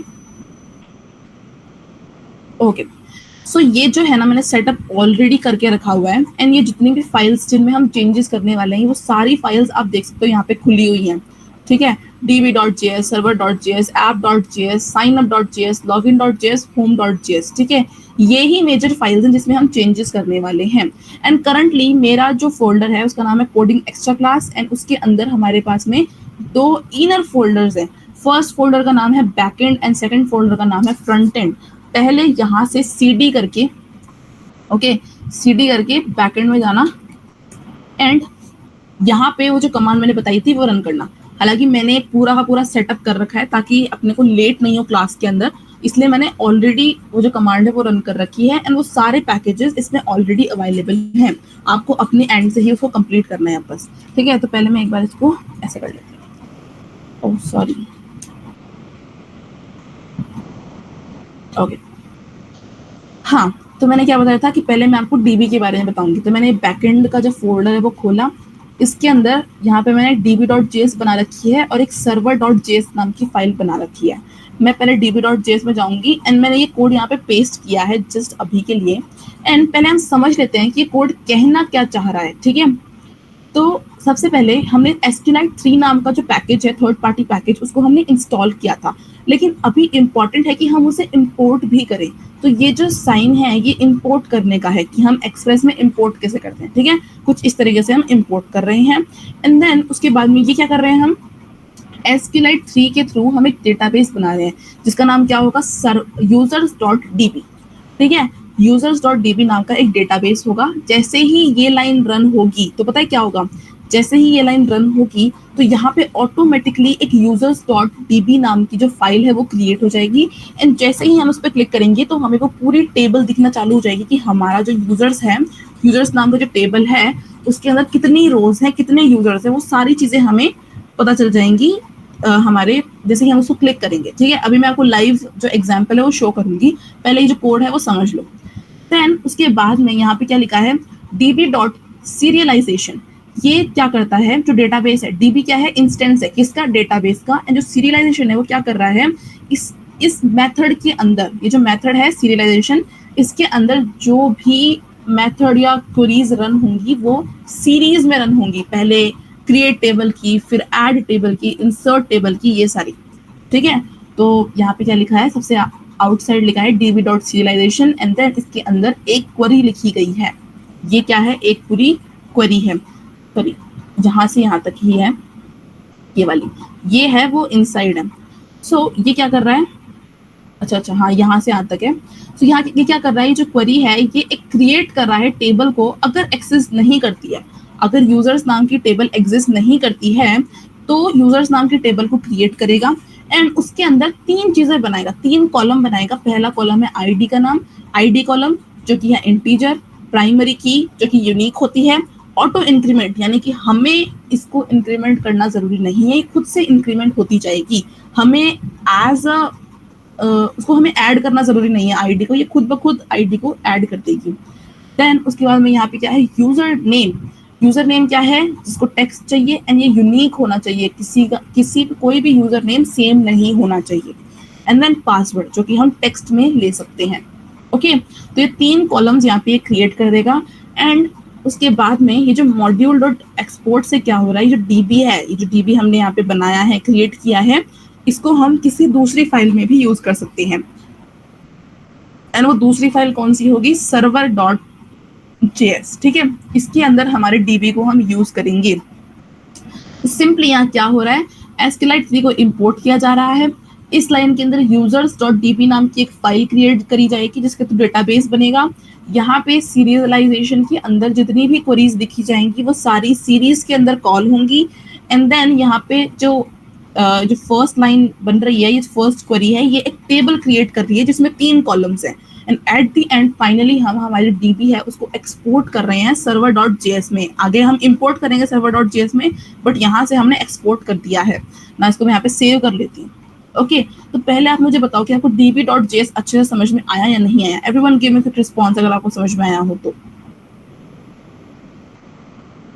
ओके नेहा, हेमंत, कार्तिक, अगर नहीं आ रहा हो तो आप मेरे से क्वेश्चन कर सकते हो, ठीक है, कोई प्रॉब्लम वाली बात नहीं है, ओके। देन नेक्स्ट में चलते हैं, हाँ स्लाइड पे चलते हैं एंड देन इसके बाद में देखेंगे। सो यहाँ पे आपने बैकएंड का सेटअप देख लिया ना। अभी हमें फाइनली क्या क्रिएट करना है, हमें फाइनली क्रिएट करना है हमारा server.js, ठीक है। अभी मैंने server.js है उसको कुछ पार्ट्स में डिवाइड करा है। क्यों डिवाइड किया है, क्योंकि उन पार्ट्स के अंदर ही मैं आपको समझाऊंगी कि कैसे हम धीरे धीरे server.js को बिल्ड कर रहे हैं। सबसे पहला पार्ट जो मैं बताने जा रही हूँ आपको, सारे पैकेजेस और मिडलवेयर्स को इंपोर्ट करना, ठीक है। ये जो सारी चीजें हैं वो क्या है, हम पैकेजेस को इंपोर्ट कर रहे हैं। const express is equals to require express, ये क्या है, एक्सप्रेस को इंपोर्ट कर लिया, कोरस को कर लिया, बाइक्रिप्ट को कर लिया, जेसन को कर लिया एंड फाइनली इस लाइन के थ्रू हमने हमारे डेटाबेस को भी क्या कर लिया, इंपोर्ट कर लिया, ठीक है। ये चीज थी। देन उसके बाद में हमने यहाँ पे ऐप बना लिया जिसके थ्रू हम जो रिक्वेस्ट है उसको हम शेयर करते हैं। तो यहाँ पे एक यूज कोरस नाम का मिडलवेयर है, एक express.json नाम का मिडलवेयर है। वैसे तो मैंने आपको लास्ट टाइम बता दिया था, बट स्टिल एक बार वापस से रिपीट कर देती हूँ कि जो कोरस है वो काम करता है फ्रंट एंड एंड जो बैक एंड है उसमें कॉन्फ्लिक्ट प्रोवाइड ना हो, इसके लिए काम करता है। एंड express.json है वो जो भी क्लाइंट के थ्रू जो भी डेटा आ रहा है, जो भी बॉडी आ रही है, उसको कन्वर्ट करता है जेसन के अंदर, ठीक है, सॉरी जेएस ऑब्जेक्ट के अंदर कन्वर्ट करता है। जेसन में तो आ रहा होगा, कन्वर्ट किस में करना है, जेएस ऑब्जेक्ट में। ओके, तो पहले मैं इसको इंपोर्ट कर लेती हूँ मेरे कोड के अंदर, server.js के अंदर मैं इसको इंपोर्ट कर लेती हूँ। गलत जगह जा रहे हैं। server.js में मैंने यहाँ पे इंपोर्ट कर लिया इसको, थोड़ा सा इसका ओके। और ये क्या है, हाँ, तो ये मैंने इंपोर्ट कर लिया एंड थोड़ा सा स्पेस देते हैं। ये पहला हमारा जो पार्ट है वो कंप्लीट हो चुका है ना। नेक्स्ट पार्ट समझते हैं, नेक्स्ट पार्ट क्या है। ओके, सो ये है साइन अप राउट क्रिएट करना। इसको मैं यहाँ पे थोड़ा छोटा दिख रहा है इसलिए मैं आपको VS कोड में समझा देती हूँ कैसे हम साइन अप राउट को क्रिएट करेंगे। ओके, सबसे पहले हमने बनाया हमारा साइन अप राउट। ओके, चलो ठीक है, समझ में आना चाहिए, बाकी तो क्या ही है। हाँ, तो अभी हमने यहाँ पे जो ऐप क्रिएट किया था, ये वाला ऐप कॉन्स्ट ऐप, इसके थ्रू हम यहाँ पे पोस्ट रिक्वेस्ट सेंड करेंगे। किसके ऊपर सेंड करेंगे, साइन अप के ऊपर, ठीक है। ये क्या है, हमारा पाथ है। जब /sign up पाथ यूज किया जाएगा तभी ये रिक्वेस्ट सेंड की जाएगी। अब सबसे पहले यहाँ पे क्या है, एक हमने कॉल बैक फंक्शन दिया है जो कि क्या है, सिंपल सा एक सिंटेक्स है। अगर आपने लास्ट टाइम पढ़ा होगा तो आपको सिंटेक्स के बारे में अच्छे से पता होगा। तो आपको सबको पता है कि हमें callback function as a second parameter add करते ही हैं ना। यहाँ पे दो चीजें, एक तो रिक्वेस्ट और एक है रिस्पॉन्स। रिक्वेस्ट क्या है, क्लाइंट के थ्रू जो रिक्वेस्ट आ रही है वो इस फर्स्ट पैरामीटर के अंदर जाके स्टोर हो जाएगी, एंड जो हम रिस्पॉन्स देने वाले हैं वो ये दूसरे वाले पैरामीटर के थ्रू देंगे, ठीक है। अब ये चीज समझो, जब कोई भी क्लाइंट रिक्वेस्ट सेंड करता है तो वो कुछ ना कुछ बॉडी तो देगा। क्यों देगा, अच्छा, अगर वो गेट की रिक्वेस्ट हमें दे रहा है तब तो वो बॉडी नहीं देगा, डिलीट की दे रहा है तो भी हमें बॉडी नहीं देगा। लेकिन अगर वो पोस्ट की दे रहा है या पुट की दे रहा है तो पोस्ट एंड पुट का मतलब होता है अपडेट करना या क्रिएट करना, ठीक है। तो जो अपडेट करना है, जो कुछ क्रिएट करना है हमारे सर्वर के अंदर, उसके लिए तो वो हमें बॉडी प्रोवाइड करेगा। तो इसका मतलब हमें उस रिक्वेस्ट के अंदर से क्या लेना है, हमारी बॉडी को लेना है, ठीक है। तो रिक्वेस्ट डॉट बॉडी से हम क्या ले रहे हैं, हमारे यूजर नेम एंड पासवर्ड को हम यहाँ से ले रहे हैं। सिंपल सी चीज है।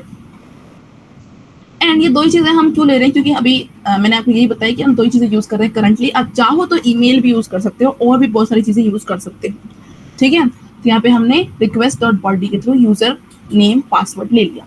अब सेकेंड पार्ट हमारा क्या होना चाहिए, यूजर नेम एंड पासवर्ड को हम स्टोर करेंगे। कहाँ स्टोर करेंगे, हमारे डेटाबेस के अंदर, ठीक है।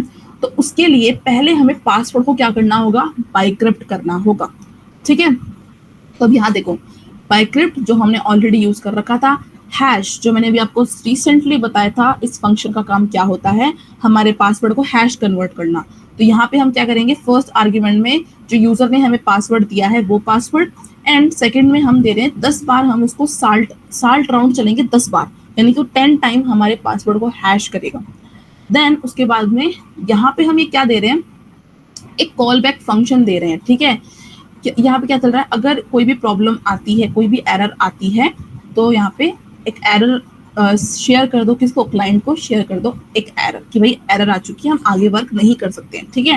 एंड देन यहाँ पे जो कॉल बैक फंक्शन है वो एंड हो चुका है। अगर हैश जाता है तो कोई बात ही नहीं है, लेकिन अगर एरर आ गई तो क्लाइंट को बता दो कि भाई सर्वर में कोई एरर आ चुकी है, हम आगे आपकी जो रिक्वेस्ट है उसको प्रोसीड नहीं कर सकते हैं, ठीक है। चलो ठीक है, तो हमने यहाँ से तो क्या कर दिया, एक जो बाइक्रिप्ट कर दिया हमारे पासवर्ड को, ठीक है। पासवर्ड को बाइक्रिप्ट तो कर दिया लेकिन हैश तो लिया ही नहीं। अच्छा, तो ये देखो, ये जो हैश आ रहा है ना, ये हैश जाके इसी के अंदर स्टोर हो रहा है।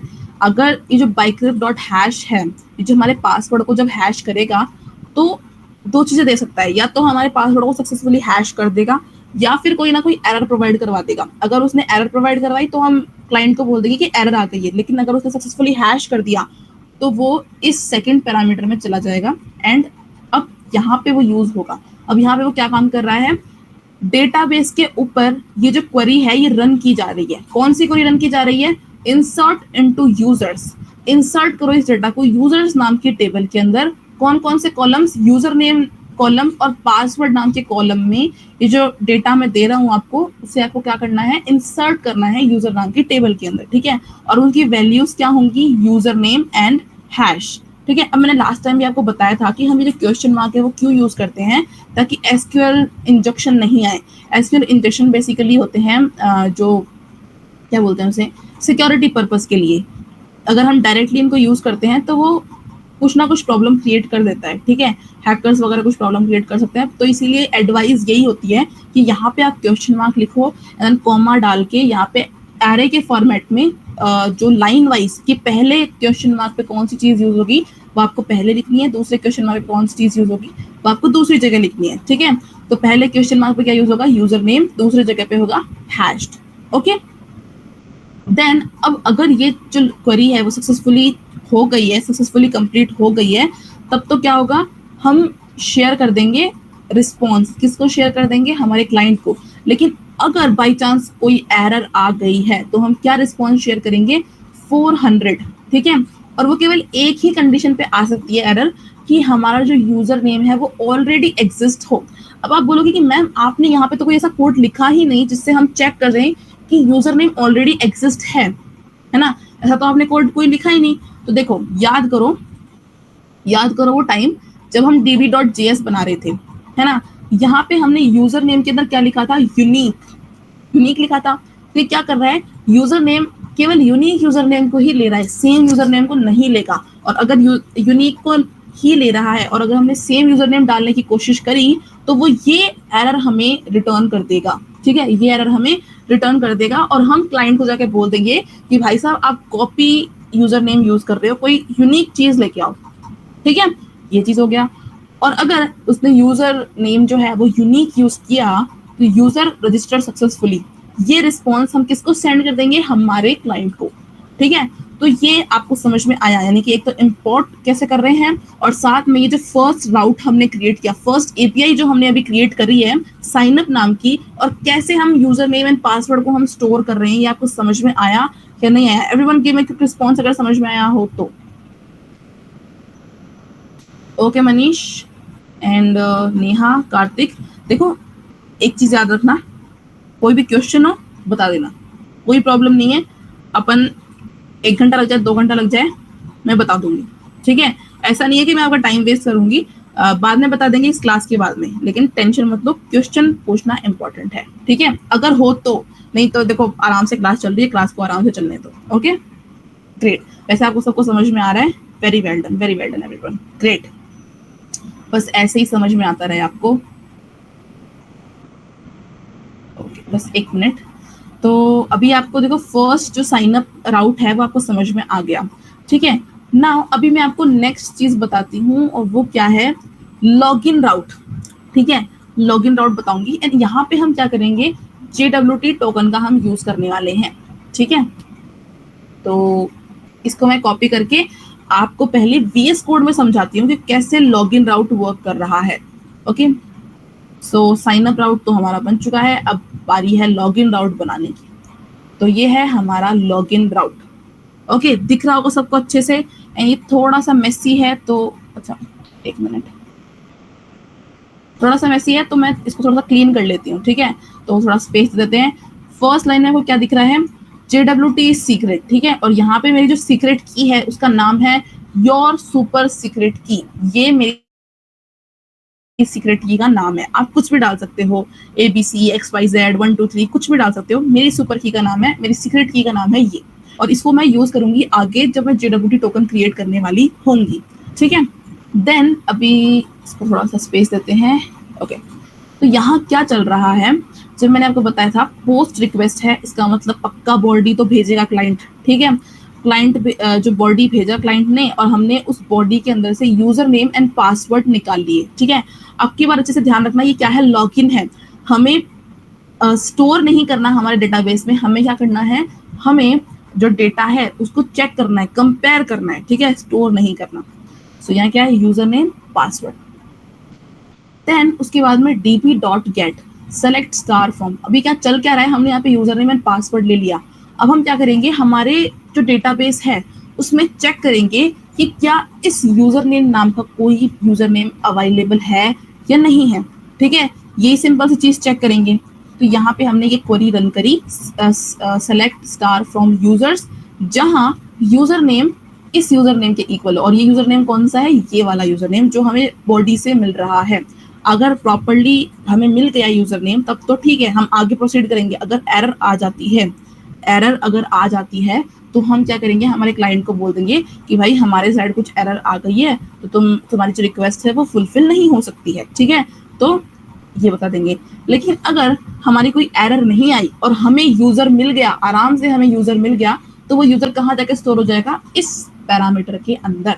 और अब आगे हम इस पैरामीटर का यूज करेंगे, ठीक है। देखो, अब अगर हमें यूजर मिल गया होगा तब तो आगे जाएंगे, लेकिन अगर हमें यूजर नहीं मिला तो हम क्या रिक्वेस्ट भेजेंगे कि ये जो क्रेडेंशियल्स आपने भेजे हैं ये हमारे पास में है ही नहीं, यूजर हमारे पास में है ही नहीं, ठीक है। देखो, अब आप समझोगे एरर आने में और यूजर ना मिलने में ये दोनों सेम एरर हुई, नहीं, ये सेम एरर नहीं है। ये जो एरर आ रही है ना, देखो ये वाली जो एरर है, ये एरर कब आ रही है, जब हमारी क्वेरी ही रन नहीं हो पाई, ठीक है। अगर हमारी क्वेरी ही रन नहीं हो पा रही है तो इसको हम एक एरर समझेंगे, ठीक है, सर्वर साइड एरर समझेंगे। लेकिन अगर यूजर ने कोई ऐसा यूजर नेम हमें शेयर करा है जो हमारे डेटाबेस में अवेलेबल ही नहीं है, तो क्या वो सर्वर साइड एरर मानी जाएगी, नहीं, वो मानी जाएगी क्लाइंट साइड एरर, क्योंकि उसने एक सही यूजर नेम हमें प्रोवाइड ही नहीं किया है। इसीलिए हमने क्या भेजा है, उसे 401 कोड भेज दिया। यानी कि आपकी गलती है कि आपने हमें गलत यूजर नेम प्रोवाइड करवाया है, और हमने उसको मैसेज क्या दिया, इनवैलिड क्रेडेंशियल्स, कि आपने जो क्रेडेंशियल्स है, जो आपने यूजर नेम भेजा है वो इनवैलिड भेजा है, ठीक है। आ गया होगा आपको समझ में। देन उसके बाद में, यानी कि अब हमारे पास में अगर एरर भी नहीं आ रही है, यूजर नेम भी आ रहा है, तो उसके बाद में हम क्या करेंगे, हमारे जो पासवर्ड है उसको कंपेयर करेंगे कि हमें एक यूजर नेम मिल चुका है, अब हमें बस पासवर्ड कंपेयर करना है, ठीक है। तो हम क्या यूज करेंगे, बाइक्रिप्ट, थोड़ा सा स्पेस दे देती हूँ मैं, हाँ, बाइक्रिप्ट डॉट कंपेयर, जो मैंने आपको रिसेंटली भी समझाया था कि कंपेयर क्या काम करता है। यहाँ पे इसने एक लिया क्या, पासवर्ड, और दूसरा क्या लिया, यूजर डॉट पासवर्ड। यहाँ से क्या चल रहा है, ये जो पासवर्ड है ये कहाँ से आ रहा है, रिक्वेस्ट की बॉडी से ये पासवर्ड आ रहा है। और ये जो यूजर डॉट पासवर्ड आ रहा है ये कहाँ से आ रहा है, ये आ रहा है हमारे डेटाबेस से। अभी जो हमने ये जो यूजर फैच किया है उसके अंदर पासवर्ड तो भेजा ही होगा उसने, तो वो वाला पासवर्ड हम यहाँ पे यूज कर रहे हैं। तो पहला पासवर्ड सिंपल सा पासवर्ड है, और दूसरा पासवर्ड है वो हैश्ड पासवर्ड है, ठीक है, जो मतलब एकदम 10 टाइम हमने उसको टेढ़ा मेढ़ा करके हमने स्टोर किया था, वो वाला पासवर्ड हमारे पास में, ये दूसरा आर्ग्यूमेंट है, ठीक है। अगर कोई एरर आ जाती है इस पासवर्ड को निकालते टाइम, तब तो हम बोल देंगे कि भाई हमारे साइड की एरर है, हम अच्छे से पासवर्ड को कंपेयर नहीं कर पाए, ठीक है। लेकिन अगर एरर नहीं आती है और अगर जो मैच है, इस मैच ट्रू हो जाता है, इस मैच का मतलब क्या होता है कि अगर हमारा जो पासवर्ड है यूजर ने जो हमें पासवर्ड भेजा, डेटाबेस से जो हमारा पासवर्ड आया उसको हमने कंपेयर किया, इक्वल निकले, बराबर निकले, सही निकले, तो हमें ये मेथड क्या रिटर्न करेगा, ट्रू। अगर सही नहीं निकले तो हमें क्या रिटर्न करेगा, फॉल्स, ठीक है। और जो भी ट्रू या फॉल्स रिटर्न करेगा वो कहाँ आ जाएगा, इस मैच के अंदर जाके स्टोर हो जाएगा, ये जो वेरिएबल है इसमें जाके स्टोर हो जाएगा। अब यहाँ पे हम क्या चेक कर रहे हैं, यहाँ पे हमने पहले तो चेक किया एरर को, एंड दूसरा हमने चेक किया कि क्या चेक कि जो पासवर्ड है क्या वो सही है या नहीं है। तो अब यहाँ पे भी दो टाइप की एरर है कि अगर हम कंपेयर ही नहीं कर पाए, तो भाई क्लाइंट साहब हम आपसे हाथ जोड़ के माफी मांगना चाहते हैं कि हम ही कंपेयर नहीं कर पा रहे आपके पासवर्ड को, तो हमारी एरर है, सर्वर की एरर है। लेकिन आपने ही अगर पासवर्ड रॉन्ग भेजा है, यानी कि सेकंड लाइन में क्या बोल रहा है, आपने पासवर्ड रॉन्ग भेजा है तो इनवैलिड क्रेडेंशियल्स है, आप सही पासवर्ड भेजो, ठीक है। ये बात हम उसको बोलना चाह रहे हैं। तो दो टाइप की एरर हो गई, एक तो हो गया क्लाइंट की एरर, सॉरी ये हो गया क्लाइंट की एरर, और ये हो गया सर्वर की एरर, ठीक है। आपको कोड्स मैंने बताए थे 500, 400 एंड 200, इन सबको अच्छे से ध्यान रखना, आगे भी बहुत इंपॉर्टेंटली यूज आएंगे, ठीक है। अब मान लो कि हमारा जो यूजर नेम है वो भी सही उसने दे दिया, पासवर्ड भी उसने सही दे दिया। अब फाइनली हमें क्या देना है उसे? अब फाइनली हमें उसे देना है हमारा JWT टोकन कि भाई साहब आपने यूजर नेम सही दिया है, पासवर्ड सही दिया है, आप हमारे ही आदमी हो एंड आपका जो डेटा है वो हमारे पास में स्टोर है आराम से, तो अब हम आपको आराम से JWT टोकन दे सकते हैं और आप कोई भी रिक्वेस्ट मांगो बस ये JWT टोकन हमें सेंड कर देना, हम आपकी सारी रिक्वेस्ट पूरी कर देंगे। ठीक है, हमें यही करना है। तो अब हम क्या करेंगे, यहाँ से एक JWT टोकन क्रिएट करके भेजेंगे। ठीक है, हाँ तो अब ये देखो JWT ये क्या है, यहाँ जाओ, यहाँ आओ। ये जो JWT टोकन हम एक्सेस कर रहे थे, ठीक है, उसका वेरिएबल है JWT। ठीक है, ये देखो, तो हमने JWT के अंदर एक साइन नाम का जो मैंने आपको रिसेंटली बताया था फंक्शन वो यूज कर रहे हैं। पहले हमें उसे क्या देने हैं, क्रेडेंशियल्स। ठीक है, जो भी पेलोड हमें प्रोवाइड करवाना है। ठीक है, यूजर नेम डाल दो, कॉमा करके आप पासवर्ड भी डाल सकते हो। ठीक है, पर मैंने यहाँ पे यूजर नेम ही यूज किया है। देन उसके बाद में मैं मेरी सुपर की सीक्रेट की यूज करूंगी जो मैंने अभी आपको यहाँ पे दिखाई थी। ठीक है, ये सीक्रेट की मैंने आपको बताई थी, ये मैंने यूज करी है यहाँ पे JWT_secret के अंदर। एंड देन फाइनली इस जगह मैं क्या कर रही हूँ, यूज कर रही हूँ एक ऑप्शन। ठीक है, ये भी किस फॉर्मेट के अंदर है, options format, sorry object format के अंदर है, जो बता रहा है कि ये जो JWT टोकन है वो 1 घंटे के अंदर अंदर इनवैलिड हो जाएगा। ठीक है, 1 घंटे के अंदर अंदर ये टोकन इनवैलिड हो जाएगा, नया जनरेट होने वाला है, तो आपको 1 घंटे के बाद में वापस से लॉग इन करना पड़ेगा। ठीक है, अब हमने क्या किया, ये टोकन, जो भी टोकन इसने रिटर्न किया ये स्टोर हो गया इस टोकन नाम के वेरिएबल में, और हमने एज अ रिस्पॉन्स उसको, इस टोकन को हमें शेयर कर दिया। किसको शेयर कर दिया, हमारे क्लाइंट को। ठीक है, तो एक बार वापस से मैं फ्लो बताती हूँ आपको लॉगिन की API का, कि सबसे पहले तो हमने क्या किया, जो बॉडी है रिक्वेस्ट की बॉडी, उससे यूजर नेम पासवर्ड लिया। पहले हमने चेक किया कि क्या ये यूजर नेम हमारे जो डेटाबेस है उसमें है भी या नहीं है। अगर है तो हम क्या करेंगे, पासवर्ड को कंपेयर करेंगे। ठीक है, तो पासवर्ड को हमने कंपेयर किया। अब हम चेक करेंगे कि जो पासवर्ड हमें मिला है और जो हमारे डेटाबेस में पासवर्ड है क्या वो सेम है या नहीं है, और अगर अब वो भी सेम है तो हमने यहाँ पे क्या सेंड कर दिया, हमारे JWT टोकन को सेंड कर दिया। किसे सेंड किया है, क्लाइंट को हमने सेंड कर दिया। तो इस तरीके से हमने लॉगिन नाम की API भी प्रॉपर्ली बना ली है। ठीक है, तो इसको मैं सेव कर देती हूँ एंड आपसे पूछ लेती हूँ एक बार कि आपको कहीं भी यहाँ पे क्वेश्चन आ रहा हो तो बताओ। Everyone give me quick response, thumbs up. आया समझ में? ठीक है, हेमंत, नेहा, कार्तिक, ग्रेट, ओ क्या लोग, मनीष, ठीक है, very good everyone.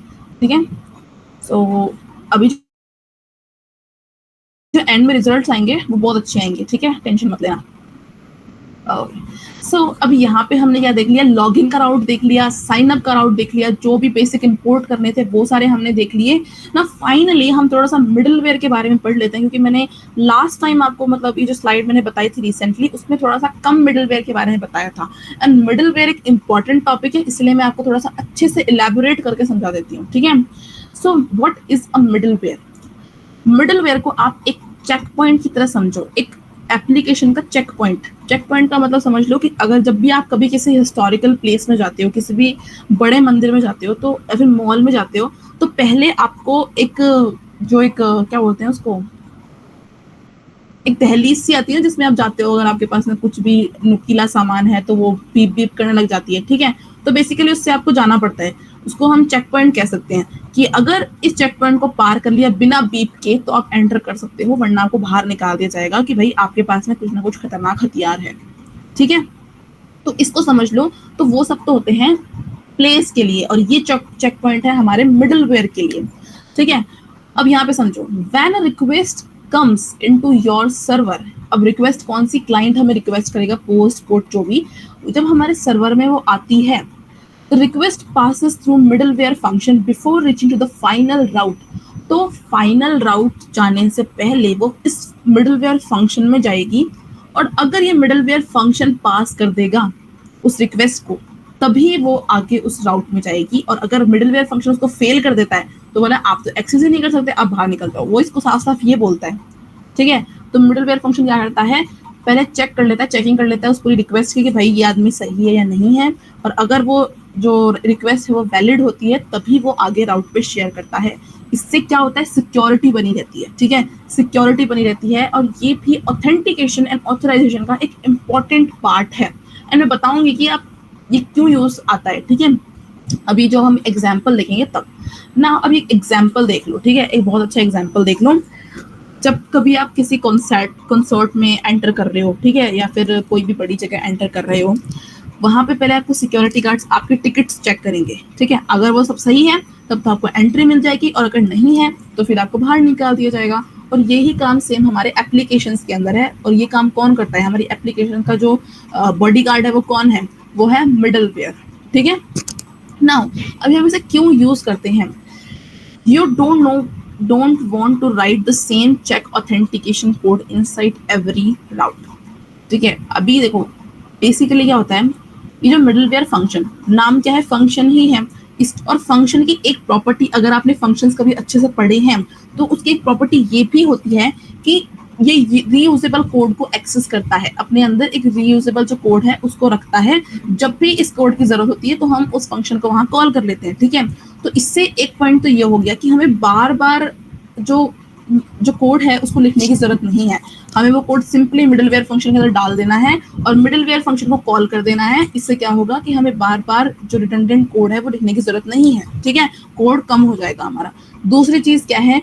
One middleware function can use for many routes. एक सिंगल मिडवेयर फंक्शन है वो बहुत सारे राउट्स में इजीली यूज हो सकता है, ठीक है। तो हमें बार बार कोड लिखने की जरूरत नहीं पड़ेगी ना। अभी ये चीज देखो, एक मिनट को हटा देती हूँ,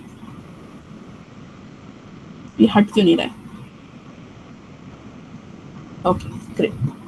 हाँ, अभी देखो यहाँ पे क्या है, ये मिडलवेयर फंक्शन का सिंटेक्स है जो समझना बहुत इंपॉर्टेंट है, ठीक है। तो देखो फंक्शन सिंपल, जैसे हम फंक्शन डिक्लेयर करते हैं हमारे जावास्क्रिप्ट के अंदर, फंक्शन को डिक्लेयर किया, मिडलवेयर फंक्शन का नाम लिखा। अब यहाँ पे हमारे पास में तीन हमारे पास में पैरामीटर्स होंगे।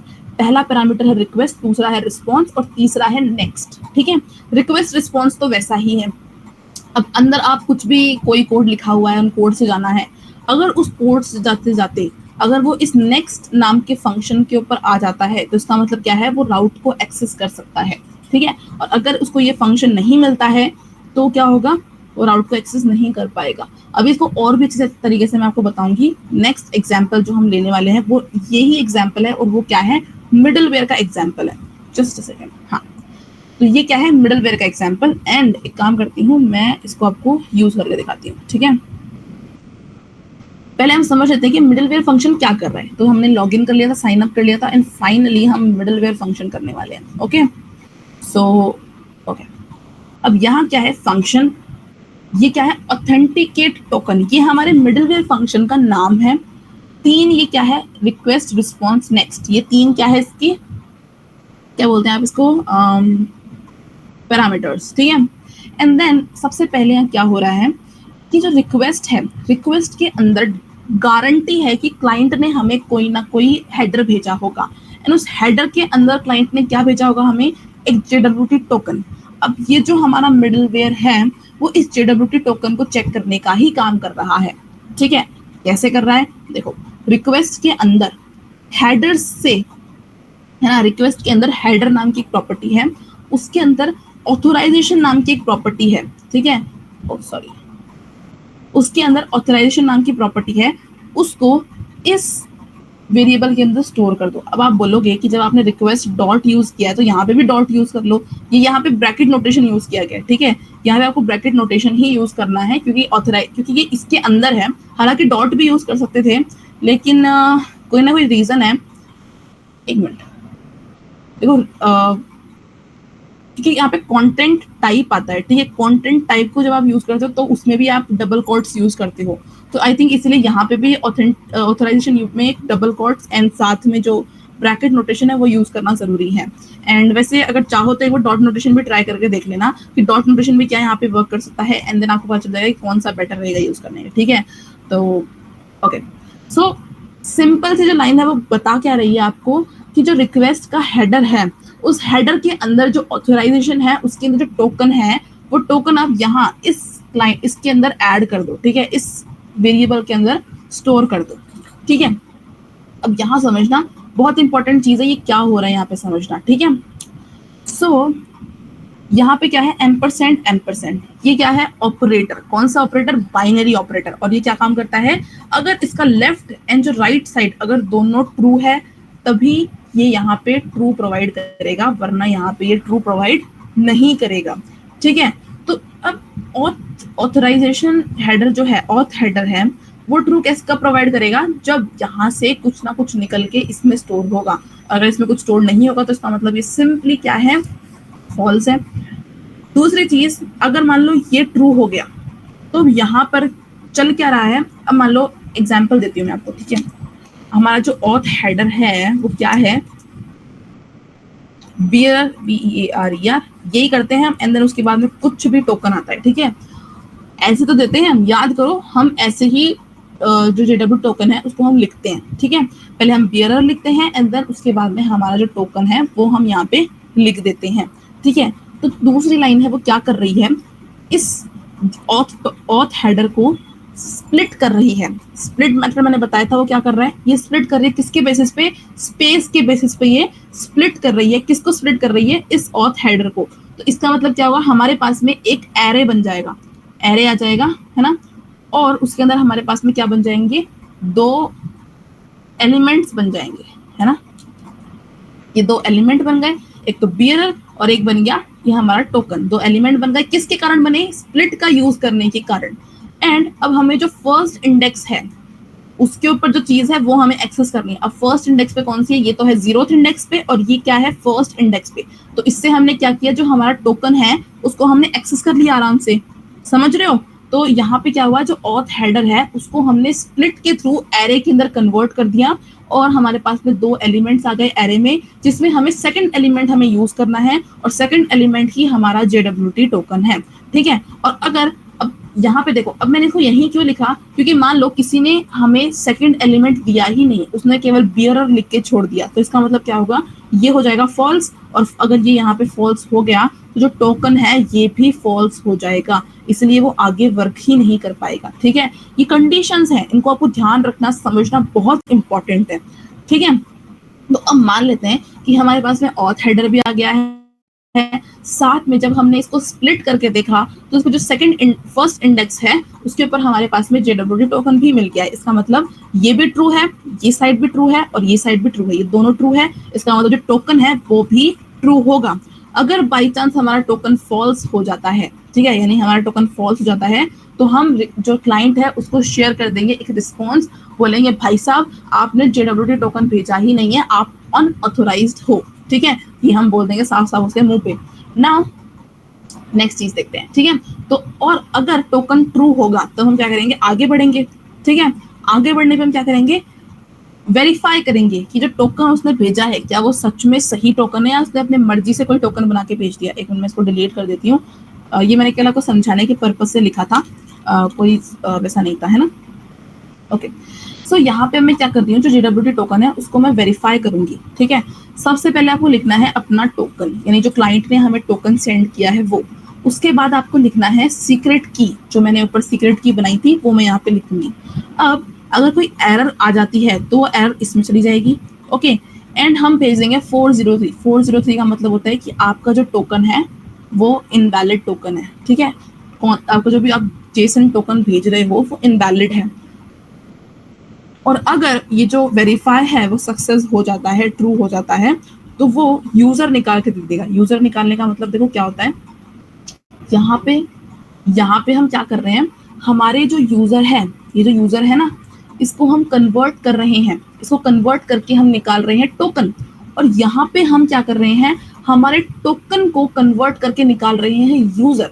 तो यहाँ पे क्या होगा, हमारा यूजर मिल जाएगा और यूजर से हमें क्या मिल जाएगा, जो भी यूजर नेम आ रहा है ना, जो हमने यूजर नेम पेलोड घुमाया था उसके अंदर, वो हमें यहाँ पे वापस से डिकोड होके मिल जाएगा। और यहाँ पे हमने रिक्वेस्ट डॉट यूजर लिख दिया, रिक्वेस्ट के अंदर जो यूजर है उसको ये नाम दे दिया एंड नेक्स्ट चला दिया, ठीक है। नेक्स्ट हमने सबसे एंड में तब चलाया जब केवल एक ही कंडीशन में मैंने नेक्स्ट चलाया है। कब चलाया है, जब मेरा प्रॉपर, मैंने ये भी देख लिया कि मेरे पास में हेडर आ चुका है, मैंने वो पहले वेरीफाई किया, देन मैंने देखा क्या मेरा JWT टोकन भी उसने सेंड किया है, मैंने दूसरी चीज वेरीफाई करी, देन तीसरी चीज मैंने वेरीफाई करी कि क्या जो टोकन उन्होंने मुझे शेयर करा है क्या वो एकदम सही टोकन है या नहीं है, ठीक है। एंड उसी उन सारी चीज़ों को मैंने आइडेंटिफाई करने के बाद में, वेरीफाई करने के बाद में मैंने ये नेक्स्ट चलाया। क्यों चलाया?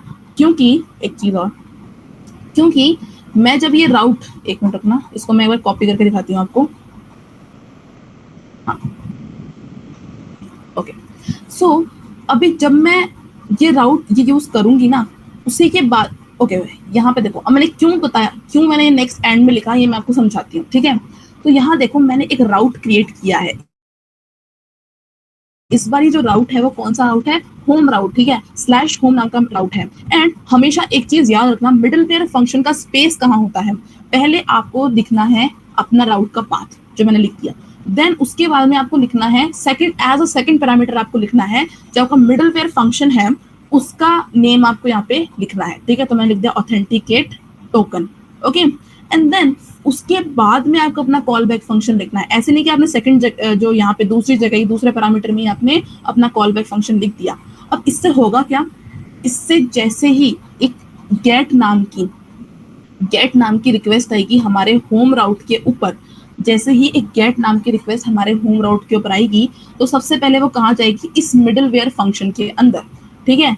और वो सारी चीजें पहले ये चेक करेगा कि क्या ये ऑथेंटिकेट है, टोकन सही है नहीं है, वेरीफाई करेगा। उसके बाद में नेक्स्ट पे क्लिक कर, नेक्स्ट कॉल करेगा। जैसे ही वो नेक्स्ट पे कॉल करेगा वो डायरेक्ट कहाँ आ जाएगा? इस कॉल बैक फंक्शन के अंदर, समझ रहे हो? यानी कि उसे सब कुछ वेरीफाई किया, उसके बाद में उसे कॉल बैक फंक्शन रन करना था, इसीलिए हमने यहाँ पे नेक्स्ट रन किया। तो नेक्स्ट क्या करता है? जो कॉल बैक फंक्शन है, मिडलवेयर फंक्शन के बाद में जो कॉल बैक फंक्शन है या कोई दूसरा मिडलवेयर फंक्शन है, कि मान लो मैंने यहाँ पे चेक यूजर नाम का एक और मिडलवेयर फंक्शन बना दिया होता, यहाँ पे मैंने चेक यूजर नाम का एक और मिडलवेयर फंक्शन बना दिया होता, तो वो ये जो नेक्स्ट है वो क्या करता?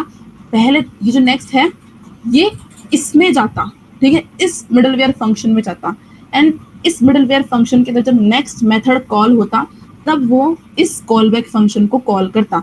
इस तरीके से आप ये जो पाथ है और ये जो कॉल बैक फंक्शन है इसके बीच में जितने चाहे उतने मिडलवेयर फंक्शन लिख सकते हो, लेकिन ये बहुत इंपॉर्टेंट है कि जब आप नेक्स्ट मेथड कॉल करोगे मिडलवेयर फंक्शन के अंदर तभी वो नेक्स्ट मिडलवेयर फंक्शन को रन करेगा, ठीक है। जैसे इसमें मैंने कॉल किया तो वो इसको रन करेगा, फिर जब मैं इसमें कॉल करूंगी तो वो इस कॉल बैक फंक्शन को रन करेगा। तो इसको मैं एक बार डिलीट कर देती हूँ क्योंकि ये मैंने केवल एक समझाने के पर्पज से लिखा था, ठीक है। एंड अब मान लो इसने सब कुछ वेरीफाई कर दिया एंड देन उसी तभी उसके बाद में ये कॉल बैक फंक्शन रन होगा। एंड कॉल बैक फंक्शन क्या कर रहा है? Message welcome $request.user.username। अब बताओ request.user कहाँ से आया? यहाँ से आया, देखो, है ना, यहाँ से ये यूजर का नेम शेयर कर रहा था एज अ ऑब्जेक्ट। अब आप बोलोगे ऑब्जेक्ट में कैसे कर रहा था?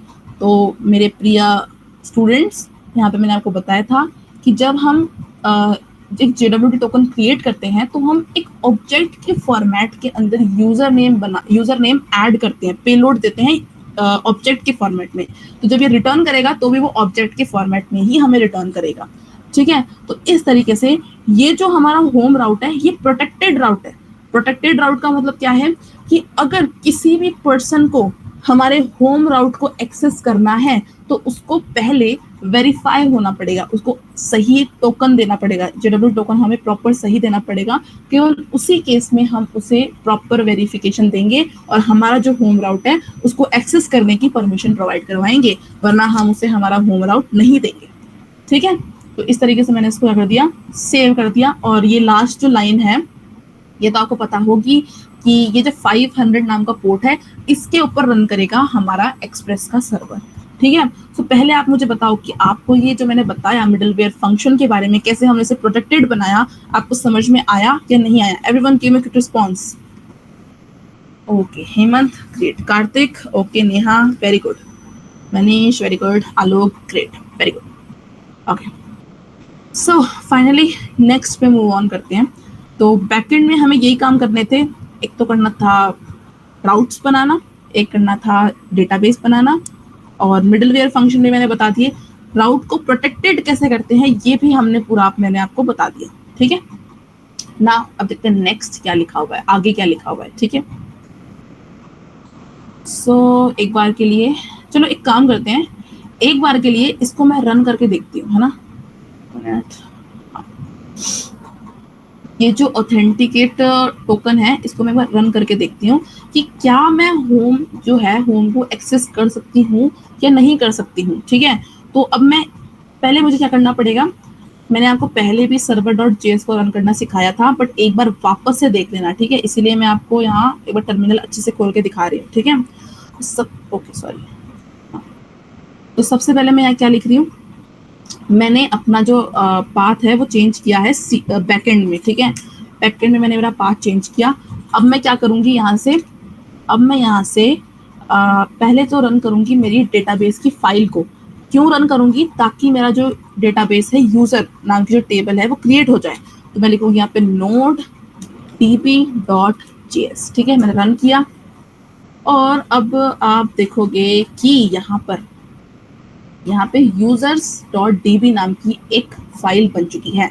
मैंने इस पे क्लिक किया और इसने मुझे क्या दिखाया, इसने मुझे एक यूजर्स नाम की टेबल दिखाई। ये टेबल मैंने यूजर्स नाम की टेबल पे रन किया, इसने मुझे 3 कॉलम्स दिखाए, जैसा मैंने आपको बताया था वैसे ही 3 कॉलम्स दिखाए, आईडी, यूजर नेम, पासवर्ड। ठीक है, यानी सक्सेसफुली हमारा जो डेटाबेस है वो क्रिएट हो चुका है, इसलिए मैंने इसको यहाँ पे बंद कर दिया।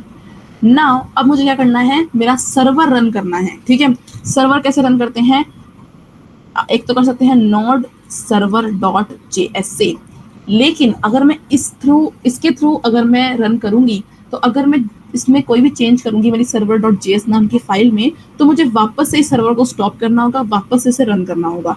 तो इसके लिए जो डेवलपर्स हैं उसने बहुत बढ़िया एक पैकेज बनाया था, nodemon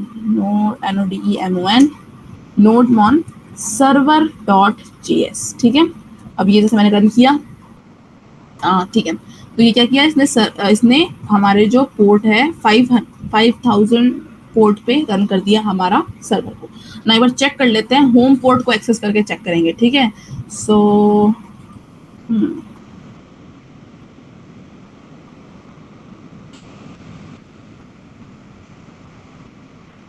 क्या हो गया,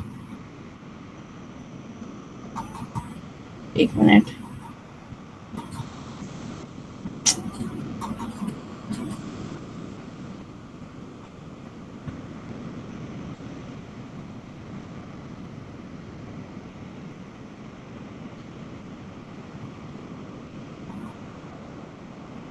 ये हैंग हो गया था क्या जस्ट अभी। ओके चलो कोई बात नहीं, 3000 सॉरी 3000 नहीं है, ओके कोई बात नहीं, 5000 यूज करना था। ओके 5000 एंड स्लैश क्या यूज करेंगे हम, होम।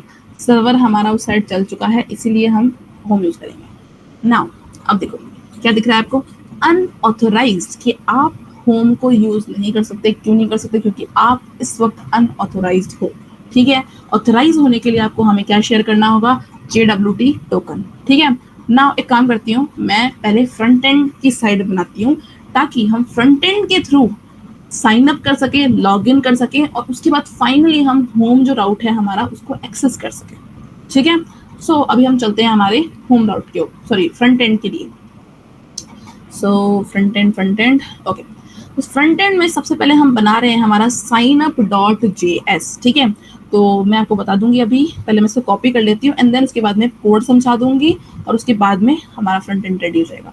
तो अभी तक हमने db.js कर लिया था, server.js कर लिया था, app.js बचा था, एंड ओके मैंने आई थिंक app.js का कोड ही नहीं लिखा है, कोई बात नहीं, अभी देख लेंगे app.js क्या करना है। app.js में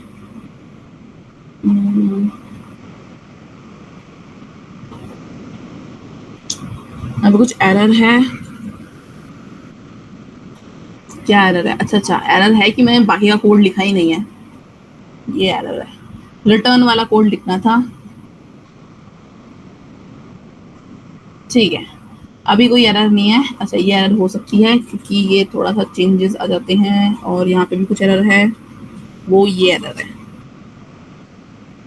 और कुछ ओके ये एरर है एक्चुअल में, और यहाँ पे भी होगी कुछ, तो ये वाली एरर। बेसिकली जब आप पीपीटी के थ्रू पीपीटी से यहाँ पे कन्वर्ट करने की कोशिश करते हैं तो कुछ इस तरह के एरर आपको देखने को मिल सकती हैं।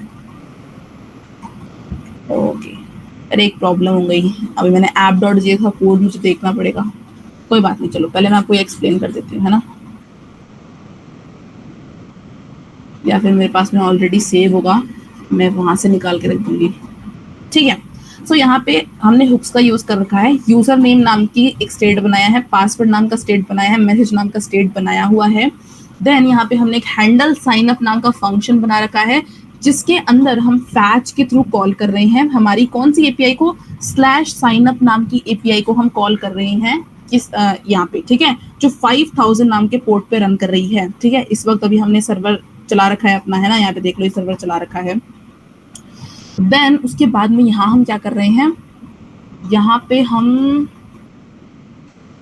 हाँ ओके, तो यहाँ पे हम सेंड कर रहे हैं हमारा जो यूजर नेम एंड पासवर्ड है उसको हम एज अ बॉडी शेयर कर रहे हैं। क्यों कर रहे हैं, क्योंकि हम यहाँ पे पोस्ट मेथड का यूज कर रहे हैं। ठीक है, सबको पता है जो साइन अप हमने भी राउट बनाया था, वो server.js में जो हमने साइन अप राउट बनाया था, ये वाला, ये साइन अप, ये पोस्ट ही था, तो इसका मतलब पोस्ट रिक्वेस्ट शेयर करनी है हमें, तो ये हमने यहाँ पे पोस्ट रिक्वेस्ट शेयर कर दी। देन उसके बाद में जो भी डेटा रिस्पॉन्स में आया वो हमने यहाँ पे ले लिया एंड हमने शो कर दिया हमारे मैसेज को कि भाई सक्सेसफुली स्टोर हो चुका है। ठीक है, ये सब तो बहुत बेसिक चीज़ें हैं, मैंने बहुत अच्छे से समझाई थी आपको, बट स्टिल ये बस बता रही हूँ मैं आपको। ठीक है, और यहाँ क्या हो रहा है, यहाँ पे ये एक फॉर्म है। ठीक है, जब ये सबमिट होता है तब हैंडल साइन अप पे चल जाता है, जब सबमिट बटन हम क्लिक करते हैं एंड उससे पहले यहाँ पे एक इनपुट है, यहाँ से यहाँ तक एक इनपुट है जो टेक्स्ट के फॉर्मेट में है, प्लेस होल्डर का नाम है यूजर नेम एंड वैल्यू हम इसकी यूजर नेम देंगे। ये कहाँ से आ रही है, इस स्टेट के थ्रू आ रही है, और जब भी ये चेंज होगा तो सेट यूजर नेम से हम इस यूजर नेम को चेंज कर देंगे। ठीक है, एंड ये सेम चीज यहाँ पे हम पासवर्ड के लिए यूज कर रहे हैं एंड देन यहाँ पे हम बटन का यूज कर रहे हैं जो साइन अप नाम का बटन है, इसका टाइप सबमिट है, जब इस पे क्लिक करेंगे तो ये इस सबमिट वाले जो फंक्शन है इस पे जंप कर जाएगा। एंड यहाँ पे हम क्या देख रहे हैं, अगर मैसेज होगा तो शो हो जाएगा, अगर मैसेज नहीं होगा तो शो नहीं होगा। ये क्या है, कंडीशनल रेंडरिंग है, जो मैंने आपको बहुत अच्छे से एक्सप्लेन करी थी, आई थिंक 3-4 स्लाइड इसी पे डेडिकेटेड थी, है ना। ओके, सो ये हमारा क्या बन गया, साइन अप बन गया है। नाउ एक और चीज देख लेते हैं, लॉगिन भी देख लेते हैं। ठीक है, ज्यादा है नहीं, ये देखो लॉगिन, लॉगिन में भी हम वही सेम काम कर रहे हैं, बस अब की बार हम चेक करने वाली एपीआई यूज करेंगे। ठीक है, लॉगिन एपीआई यूज करेंगे, ना कि साइन अप एपीआई। ठीक है, पहले मैं पूरा कोड ले लेती हूँ एंड देन उसके बाद में आपको एक्सप्लेन कर दूंगी कि क्या हो रहा है यहाँ पर आखिर। ओके ठीक है, ओके ओके, सो यहाँ हम क्या कर रहे हैं, जो login.js है इससे हमने यूजर नेम, पासवर्ड और मैसेज 3 हमने क्या बना लिए, अच्छे से समझना इस चीज को, 3 हमने बना लिए यहाँ पर स्टेट्स, जो जिनको हम चेंज भी कर सकते हैं। एंड यहाँ पे हमने एक तीसरे हुक का यूज किया है, एक और हुक है जिसका नाम होता है यूज नेविगेट। इससे क्या होता है, हम नेविगेशन कर सकते हैं कि अभी होम से लॉगिन पे जाओ, लॉगिन से होम पे जाओ, इस तरीके से। ठीक है, तो ये अभी यूज में बता देती हूँ आगे कैसे यूज करेंगे हम इसको। तो पहले हम चलते हैं हमारे JSX पे। ठीक है, तो ये JSX क्या कर रहा है, यहाँ पे एक फॉर्म बनाया हुआ है। ठीक है, देख सकते हैं अब ये फॉर्म बनाया हुआ है, सेम साइन अप की तरह। यहाँ पे इनपुट है जिसमें यूजर नेम डाला जाएगा और यहाँ पे क्या है, पासवर्ड, जहाँ पे यूजर नेम ऐड किया जाएगा। यहाँ पे लॉगिन है, लॉगिन नाम का बटन है, और जैसे ही हम इस पे क्लिक करेंगे लॉगिन नाम के बटन पे, तो ये हैंडल लॉगिन वाले जो फंक्शन है उस पे हमें ले जाएगा। अब हैंडल लॉगिन वाला फंक्शन कहाँ है, ये रहा। यहाँ पे क्या होगा, ये हम लॉगिन नाम की जो एपीआई है हमने क्रिएट करी थी अभी सर्वर के अंदर, उसको कॉल करेगा, वहां से पोस्ट मेथड डालेगा, पोस्ट मेथड से ये जो स्ट्रिंगिफाई मतलब ये स्ट्रिंगिफाई करके यूजर नेम वगैरह को हम शेयर कर रहे हैं, सेंड कर रहे हैं किसको, सर्वर को। जो भी डेटा आएगा उस डेटा को हम ले लेंगे। अब एक बहुत इंपॉर्टेंट चीज जो मैं आपको बता रही हूँ कि साइन अप के अंदर तो आपने सिंपली पोस्ट रिक्वेस्ट सेंड कर दी। ठीक है, आपने कुछ भी नहीं किया, बस एक सिंपल सी पोस्ट रिक्वेस्ट सेंड कर दी, इसमें आपने यूजर नेम एंड पासवर्ड को डाल दिया और आपने कुछ भी नहीं किया। यहाँ एक इंपॉर्टेंट चीज है, जब आपने यहाँ पे पोस्ट रिक्वेस्ट सेंड करी है, रिटर्न में आपने कुछ रिस्पॉन्स लिया है, उसके बाद में उस रिस्पॉन्स में आपको क्या मिलेगा, JWT टोकन। याद, आपको अभी जस्ट रिसेंटली मैंने बताया था कि जब हम लॉगिन करते हैं तब हम एक JWT टोकन सेंड करते हैं। किसको सेंड करते हैं, हमारे यूजर को। तो इसका मतलब हमें रिटर्न में लॉगिन के अंदर JWT टोकन मिलेगा। तो यहाँ पे हमने JWT टोकन लिया और उस टोकन को हमने लोकल स्टोरेज के अंदर क्या किया, स्टोर कर दिया। ठीक है, लोकल स्टोरेज में हमें टोकन नाम का एक आइकन हमने स्टोर कर दिया। देन जैसे ही अगर हमने टोकन को स्टोर कर लिया तो स्लैश नाम का जो पाथ है, होम पाथ है, ओके यहाँ पे मुझे होम लिखना है, सॉरी, ओके, तो होम नाम का जो पाथ है उस पे क्या करना है, नेविगेट कर जाए। जैसे ही लॉगिन हो, होम नाम के पाथ में नेविगेट कर जाओ। ठीक है, ये बात यहाँ पे बोलना चाहता है। अब अच्छा, हाँ ठीक है, इतनी सी बात थी। हमें बस एक फॉर्म बनाया सिंपल सा, और यहाँ पे हमने एक रिक्वेस्ट सेंड करी। रिक्वेस्ट के रिस्पॉन्स में हमें क्या मिला, JWT टोकन। और जैसे ही JWT टोकन हमें मिला तो हम नेविगेट कर गए किस पे, होम वाले राउट पे, वरना हम होम वाले राउट पे नेविगेट नहीं कर सकते हैं। ठीक है, तो पहले तो आप मुझे ये बता दो कि आपको जो लॉगिन है और साइन अप, ये दोनों चीजें समझ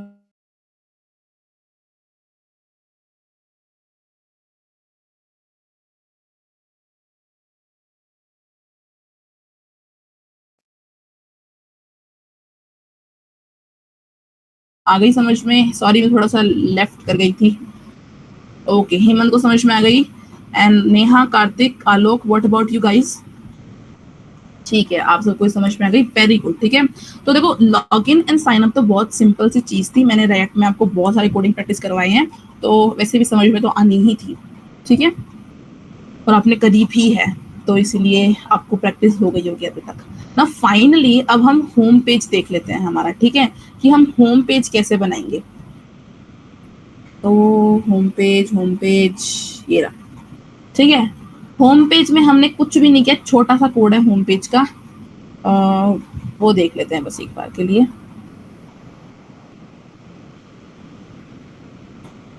यहाँ पे कुछ गड़बड़ है, ये भी कुछ गड़बड़ है, और भी कुछ लिखना है।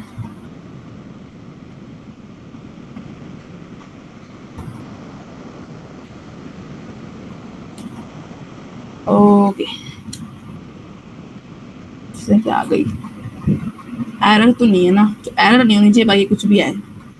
ठीक है, एरर नहीं है ना। अब मैं बता देती हूँ कि होम पेज में हम आखिर कर क्या रहे हैं। ओके, इतना सही होगा।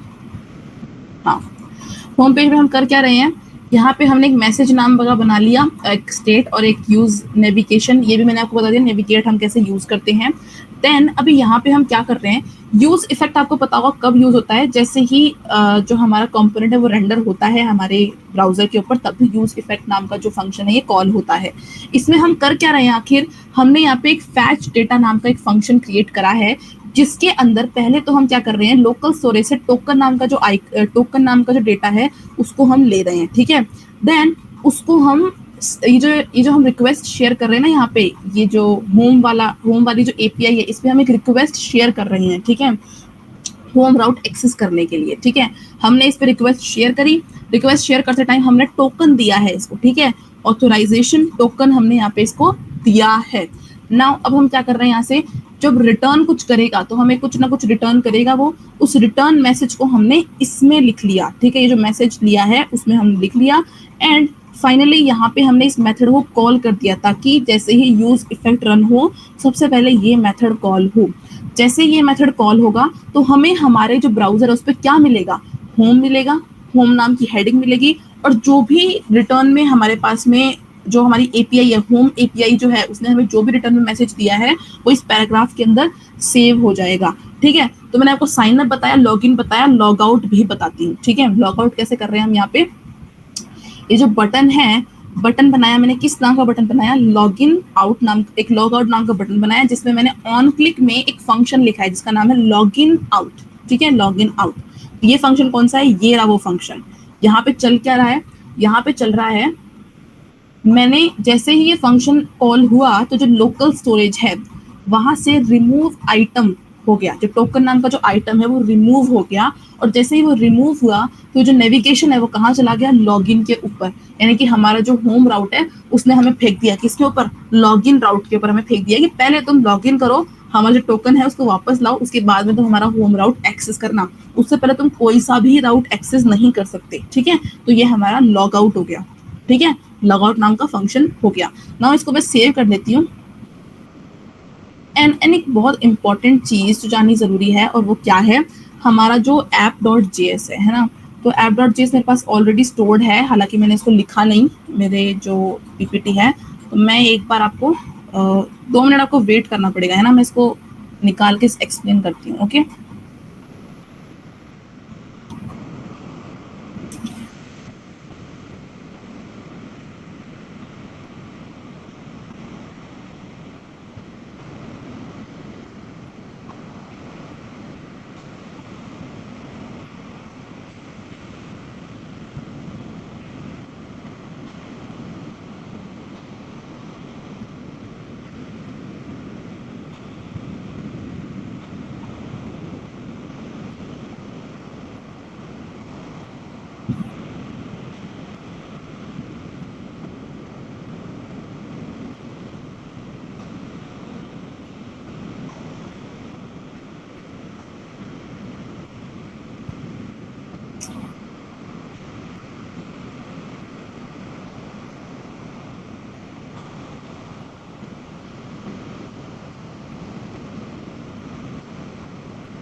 ओके,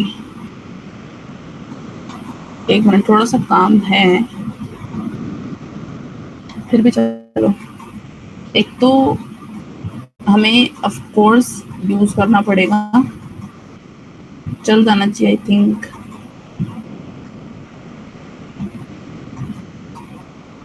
कंपोनेंट के अंदर मैंने बनाए हैं ये जो भी, अभी आप यहाँ पे देखो, ये मैंने इसको थोड़ा सा मैं एक्सपेंड करती हूँ।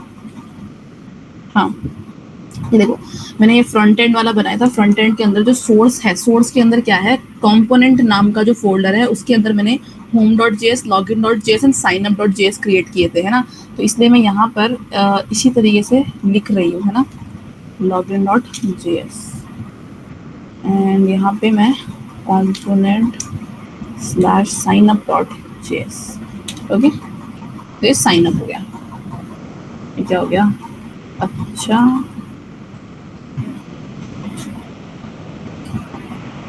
क्या प्रॉब्लम है इसको, ओके पहले इसको यहाँ से डिलीट करते हैं।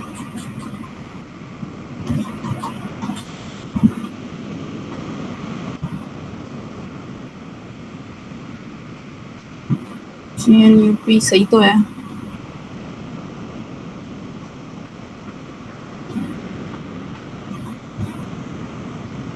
यूज तो सही किया है, एंड बोर्ड भी सही है।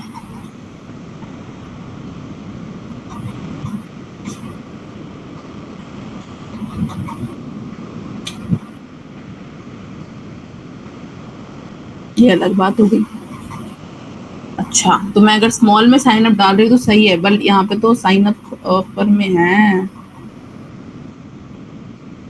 कोई और साइन अप तो नहीं आ गया कहीं, यही है, सेम है। तो फिर मैं इसको रीनेम करके स्मॉल में डालती हूँ।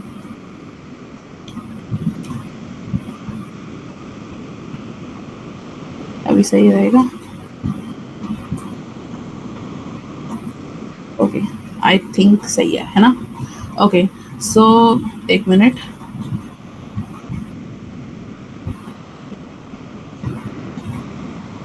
ओके, सो यहाँ चल क्या रहा है, होपफुली सही हो। तो मैंने ये राइट राउट डाउन से इसको करने की ज़रूरत नहीं थी, पहले मैं ये यूज़ कर रही थी, बट अभी कोई ज़रूरत नहीं है ना। ये सब चीज़ें हो ही गई हैं, होपफुली अब ये रन हो जाए, है ना? ठीक है, स्टार्ट करके देखते हैं। तो पहले हम चलते हैं हमारे इसमें, एंड यहाँ पे हम लिखेंगे CD front end npm, okay, npm start, maybe there will be an error.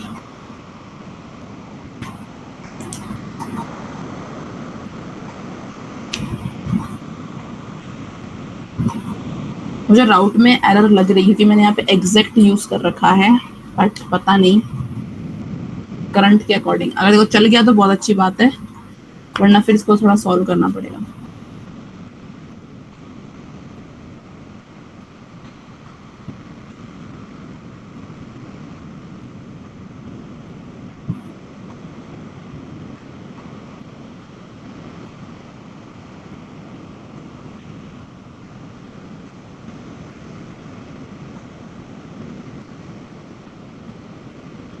कुछ तो हुआ है, कुछ तो हुआ है।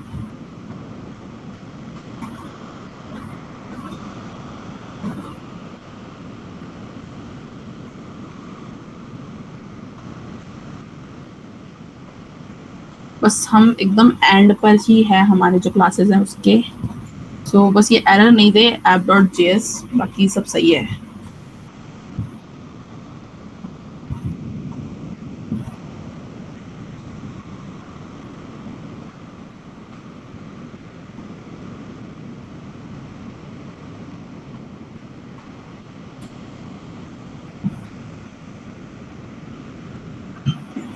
टाइम भी बहुत लेता है रन होने में, इसकी तो अभी कोई ज़रूरत है नहीं, तो इसको हटा देते हैं। अच्छा, एक और इम्पोर्टेंट चीज़ जो आप ध्यान रखो, ओके ओके, एरर एरर, तो एरर क्या है? ओके, लेट मी सी। ओके, समझ गई समझ गई। एक मिनट, पहले मैं इस एरर को सॉल्व करती हूँ, एंड उसके बाद में देखो 5 मिनट का काम है, केवल आपको शो करना है जो भी मैंने क्रिएट करा है ना? So just a minute.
Okay so अभी सब सही है।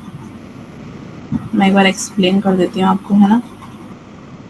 मेनली वो जो एरर थी ना, वो हमने एक बार पहले भी देख रखी है, और मैंने तभी आपको बताया था कि मैंने यहाँ पे एग्जैक्ट लिखा है, इस कारण से प्रॉब्लम हो सकती है। हालांकि मैंने यहाँ पे किया क्या है, पहले भी जो एरर आ रही थी वो इस रीजन से आ रही थी, जब मैंने रिएक्ट राउटर पढ़ाया था तो उस टाइम पे एरर आ रही थी कि जो अपडेटेड वर्जन है उसमें एग्जैक्ट वगैरह लिखने की जरूरत नहीं पड़ती है, ठीक है, एंड कंपोनेंट वगैरह लिखने की भी जरूरत नहीं पड़ती है, आप एलिमेंट लिखो एग्जैक्ट लिखो, तो बस वही एरर थी सिंपल सी। अभी वो सॉल्व हो चुकी है, राउटर रन कर रहा है। तो एक काम करते हैं, पहले तो हम चलते हैं, पहले चेक कर लेते हैं कि क्या हमारे सारे राउट्स काम कर रहे हैं या नहीं कर रहे हैं, है ना। होम में देख चुकी हूँ, साइन अप यहाँ पे है, लॉग इन एक बार देख लेते हैं, है ना। यहाँ पे लॉगिन भी वर्क कर रहा है एंड साइन अप भी वर्क कर रहा है, ठीक है। एंड जैसा कि अभी आपको पता है कि इस वक्त हमारे डेटाबेस में कुछ भी नहीं है, इसलिए हमें पहले यूजर नेम देना पड़ेगा, ठीक है। तो इसलिए मैं पहले यूजर नेम दे रही हूँ। मैंने डाल दिया ABC user name, and password भी मैंने ABC डाला है। तो इससे क्या होगा, साइन अप क्या करेगा, मेरी जो डिटेल्स है वो कहाँ जाके स्टोर करेगा, मेरे डेटाबेस के अंदर, ठीक है। लेट्स सी ये स्टोर करता है या नहीं करता। इसने साइन अप, मैंने साइन अप पे क्लिक किया और इसने डाला यूजर रजिस्टर्ड सक्सेसफुली, ठीक है। अब मुझे क्या करना है, लॉगिन पेज पे जाना है, ओके। मैं लॉगिन पेज पे जा रही हूँ एंड यहाँ से मैं क्या कर रही हूँ, ABC एंड ABC, ठीक है। मैंने जो अभी रिसेंटली क्रेडेंशियल्स दिए थे वही क्रेडेंशियल्स से मैं लॉगिन कर रही हूँ, एंड यहाँ पे लॉगिन पे क्लिक किया। एंड यहाँ पे आप क्या देख रहे हो कि एक तो मुझे सेव करने को कुछ दे रहे हैं, एंड एक और चीज जो कुछ एरर ऐसा है, मुझे डेटा देना चाहिए था ना इन लोगों को, वेलकम लिखा हुआ आना चाहिए था। होम से राउट मैच नहीं किया, राउट मैच लोकेशन होम, अच्छा अच्छा अच्छा अच्छा, यहाँ पे मुझे होम डालना है, मैं स्लैश डाल रही थी तो मुझे होम दे रहा था। ओके अभी देखो, अभी ठीक है, हाँ। तो अभी इसने मुझे क्या दिया, जैसे ही मैंने लॉगिन किया उसने मुझे स्लैश होम नाम का जो पाथ है उसने मुझे नेविगेट कर दिया, ठीक है। वहां पे मुझे ऊपर क्या लिखा हुआ दिखा, होम, एंड यहाँ पे मुझे दिखा वेलकम, एंड साथ में मेरा नेम भी दिखा है, वो क्या है, ABC। नाउ मैं यहाँ पे लॉग आउट पे क्लिक करती हूँ। जैसे ही मैंने लॉग आउट पे क्लिक किया, इसने क्या किया, मुझे लॉगिन के ऊपर डाल दिया कि पहले तुम लॉगिन करो, उसके बाद में होम का पेज एक्सेस करना। एक काम करती हूँ, वापस से लॉगिन करने का ट्राई करती हूँ। तो मैंने लॉगिन किया ABC, वापस मैंने लॉगिन पे क्लिक किया। अब की बार इसने मुझे वापस से होम पेज शो किया एंड वही सेम नाम, और मैंने इस पे लॉगिन लॉग आउट पे क्लिक किया अगर, तो मुझे डाल देगा वो लॉगिन पे, ठीक है। सो इस तरीके से मैं ऑथेंटिकेशन कर रही हूँ। अच्छा एक और चीज, चलो काम करते हैं, एक बार वापस से करके दिखाते हैं, एक बार ट्राई कर लेते हैं कि क्या मेरे लोकल स्टोरेज में डेटा स्टोर हो रहा है या नहीं हो रहा है ना। जो JWT टोकन आया वो स्टोर हुआ या नहीं हुआ, है ना। तो इसके लिए मुझे जाना पड़ेगा, सॉरी एप्लीकेशंस पे जाना पड़ता है, उस चीज के लिए हमें एप्लीकेशन, ठीक है। एप्लीकेशन में हम गए एंड यहाँ देखो, ओके यहाँ पे देखो टोकन दिख रहा है, टोकन नाम का हमारा डेटा है की, एंड यहाँ पे एक बहुत लंबा जो टोकन है वो हमें दिख जाएगा, ठीक है। जितना लंबा, तो जो हम पहले लेते थे ना, पहले हम दूसरी API से JWT टोकन लेते थे, लेकिन अभी हम खुद का JWT टोकन जनरेट कर सकते हैं, उसे यूज कर सकते हैं, और हम जो भी वेबसाइट क्रिएट कर रहे हैं उसको हम प्रोटेक्ट कर सकते हैं, ठीक है। सो मुझे बताओ कि आपको ये जो राउटिंग यानी नेविगेशन ये सब समझ में आए या नहीं आए। Everyone give me quick response. कोई क्वेश्चन हो तो आप क्वेश्चन पूछो, no problem. Okay Hemant, Neha, ठीक है, कार्तिक, देखो कोई क्वेश्चन हो तो बता सकते हो, है ना। एंड app.js में डाल दूं आपको PPT के अंदर, ठीक है। मैं जो app.js है वो PPT के अंदर शेयर कर देती हूँ, ओके। सो पहले तो मैं कर दूंगी बाद में, अभी तो पहले मैं आपको थोड़ा रिवाइज करवा देती हूँ, है ना, कि हमने आज क्या क्या पढ़ा है, ओके। एंड एक लास्ट जो बात है वो सुन के फिर आप एंड कर सकते हैं सेशन को, है ना। सो आज हमने सबसे पहले ऑथेंटिकेशन ऑथराइजेशन पढ़ा, जिसमें पहले हमने उसकी बेसिक इंट्रोडक्शन पढ़ी कि ऑथेंटिकेशन क्या होता है एंड ऑथराइजेशन क्या होता है, एंड दोनों के रोल्स क्या क्या हैं। उसके बाद में हमने वेबसाइट के अंदर ये जो ऑथेंटिकेशन ऑथराइजेशन है, इसका फ्लो है वो कैसे होता है वो हमने समझा। एंड अभी तक जो हमने कोड के अंदर इम्प्लीमेंट किया, वो जो इम्प्लीमेंटेशन है वो इसी फ्लो के थ्रू हो रहा है। देन उसके बाद में हमने टूल्स एंड कॉन्सेप्ट्स देखे जिसके थ्रू हम हमारी वेबसाइट के अंदर ये जो JWT टोकन वगैरह है ये हम ऐड कर पाए, हमारे जो वेबसाइट है उसको प्रोटेक्टेड कर पाए, ठीक है। एंड देन उसको लॉग इन कर पाए, लॉग आउट कर पाए, साइन अप कर पाए, एक्सेस कर पाए, सारे इन चीज़ों से हो रहे हैं। देन उसके बाद में हमने बैकएंड में DB कैसे सेटअप करना है, सर्वर कैसे सेटअप करना है, उसके बाद मिडलवेयर क्या होता है, एंड फाइनली फ्रंट एंड के कोड जैसे कि app.js। अच्छा मैंने app.js रख रखी थी, मैंने फालतू में इतना टाइम लगाया। अच्छा ठीक है, मैं डायरेक्ट signup.js में चली गई थी, यानी कि app.js ऑलरेडी आप लोगों के पास है, आप ये वाला यूज कर सकते हो, ठीक है। सो app.js और यहाँ पे होम कर लेना है ना, क्योंकि हमने सारे जो राउट्स है वो होम से यूज कर रखे हैं और इसीलिए यहाँ पे आप होम कर लेना, ठीक है। तो app.js हमने देख ली। उसके बाद में साइन अप देखा, साइन अप पे हम कैसे कौन सी APIs कॉल कर रहे हैं, किस तरीके से हम डेटा सेव कर रहे हैं, लॉगिन के अंदर हम किस तरीके से JWT टोकन को हमारे लोकल स्टोरेज के अंदर सेव कर रहे हैं, कैसे एक्सेस कर रहे हैं, एंड होम में हमने और कैसे नेविगेशंस हो रहे हैं ये भी हमने देखा। एंड होम में हमने लॉग आउट की भी फंक्शनलिटी देखी कि अगर हम लॉग आउट कर दें तो क्या होता है, ठीक है। सो होपफुली आज का सेशन आपको समझ में आया होगा एंड इंटरेस्टिंग लगा होगा। एंड एवरीवन, एक लास्ट थिंग जो मैं आपको कहना चाहती हूँ कि देखो वैसे तो PPT वगैरह आपको मिल जाएंगी एंड कोड्स आपको मिल जाएंगे गिटहब के ऊपर। वन लास्ट थिंग कि कल एक डाउट सेशन है, ठीक है। तो वैसे तो हमने ऑलरेडी मैसेज कर दिया ग्रुप के ऊपर कि कोई भी डाउट हो तो आप बता सकते हो, ठीक है। एंड अगर डाउट हो तो आप कल की क्लास अटेंड करना, वरना इतना कोई इंपॉर्टेंट नेसेसरी नहीं है कल की क्लास को अटेंड करना, ठीक है। बट स्टिल हो सकता है कि अगर दूसरों को डाउट है और वो डाउट आपके भी हों तो आपके साथ में क्लियर हो जाएंगे, ठीक है। तो इसलिए करना चाहो तो कर भी सकते हो। एंड लेकिन हाँ, एक बहुत इंपॉर्टेंट चीज़ कि जो भी डाउट्स आपको आए आज आप शाम 7 बजे से पहले मुझे सारे डाउट्स ग्रुप में डाल देना, ठीक है, जो भी डाउट्स हो, ताकि अपना जो टाइम है वो अननेसेसरी वेस्ट ना हो। क्योंकि मुझे पता है आपकी जो 2 क्लासेस हैं, ठीक है, उन दो एग्जाम्स बाकी हैं अभी आपकी, है ना, उनके लिए आपको पढ़ाई करनी है। तो इसके लिए आप अपने जो डाउट्स हैं उसको आप शेयर कर देना एंड देन उसके बाद में मैं उनको सॉल्व कर दूंगी। एंड उसके और जो कल की क्लास होगी उनमें मैं आपको उन डाउट्स का सॉल्यूशन बता दूंगी कैसे आप उनको सॉल्व कर सकते हो, ठीक है एवरीवन। कोई डाउट अभी इस वक्त, कोई डाउट इस मैटर के थ्रू, ये सब कुछ सही है?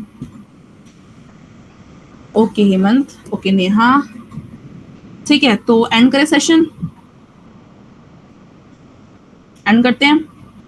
Okay, so everyone all the very best कल की क्लास के लिए। जो डाउट सेशन है आज की लास्ट क्लास थी, एक्स्ट्रा जो हमारा टॉपिक था वो मैंने कवर कर दिया है एंड होपफुली कोई आपको प्रॉब्लम नहीं आएगी। अगर आ भी जाती है बाय चांस तो आप रीच आउट कर सकते हो, कोई प्रॉब्लम नहीं है, ठीक है। डाउट्स आप पूछ सकते हो एंड स्टिल कल एक डाउट सेशन रखा गया है। अपने फ्रेंड्स को भी बता देना अगर कोई डाउट हो उनके मन में तो कल का डाउट सेशन अटेंड कर ले। आप भी अटेंड करना अगर कोई डाउट हो तो, ठीक है। बाकी all the best for your exams and बहुत अच्छे से स्कोर करना, बहुत अच्छे से एग्जाम करके आना, ठीक है एवरीवन।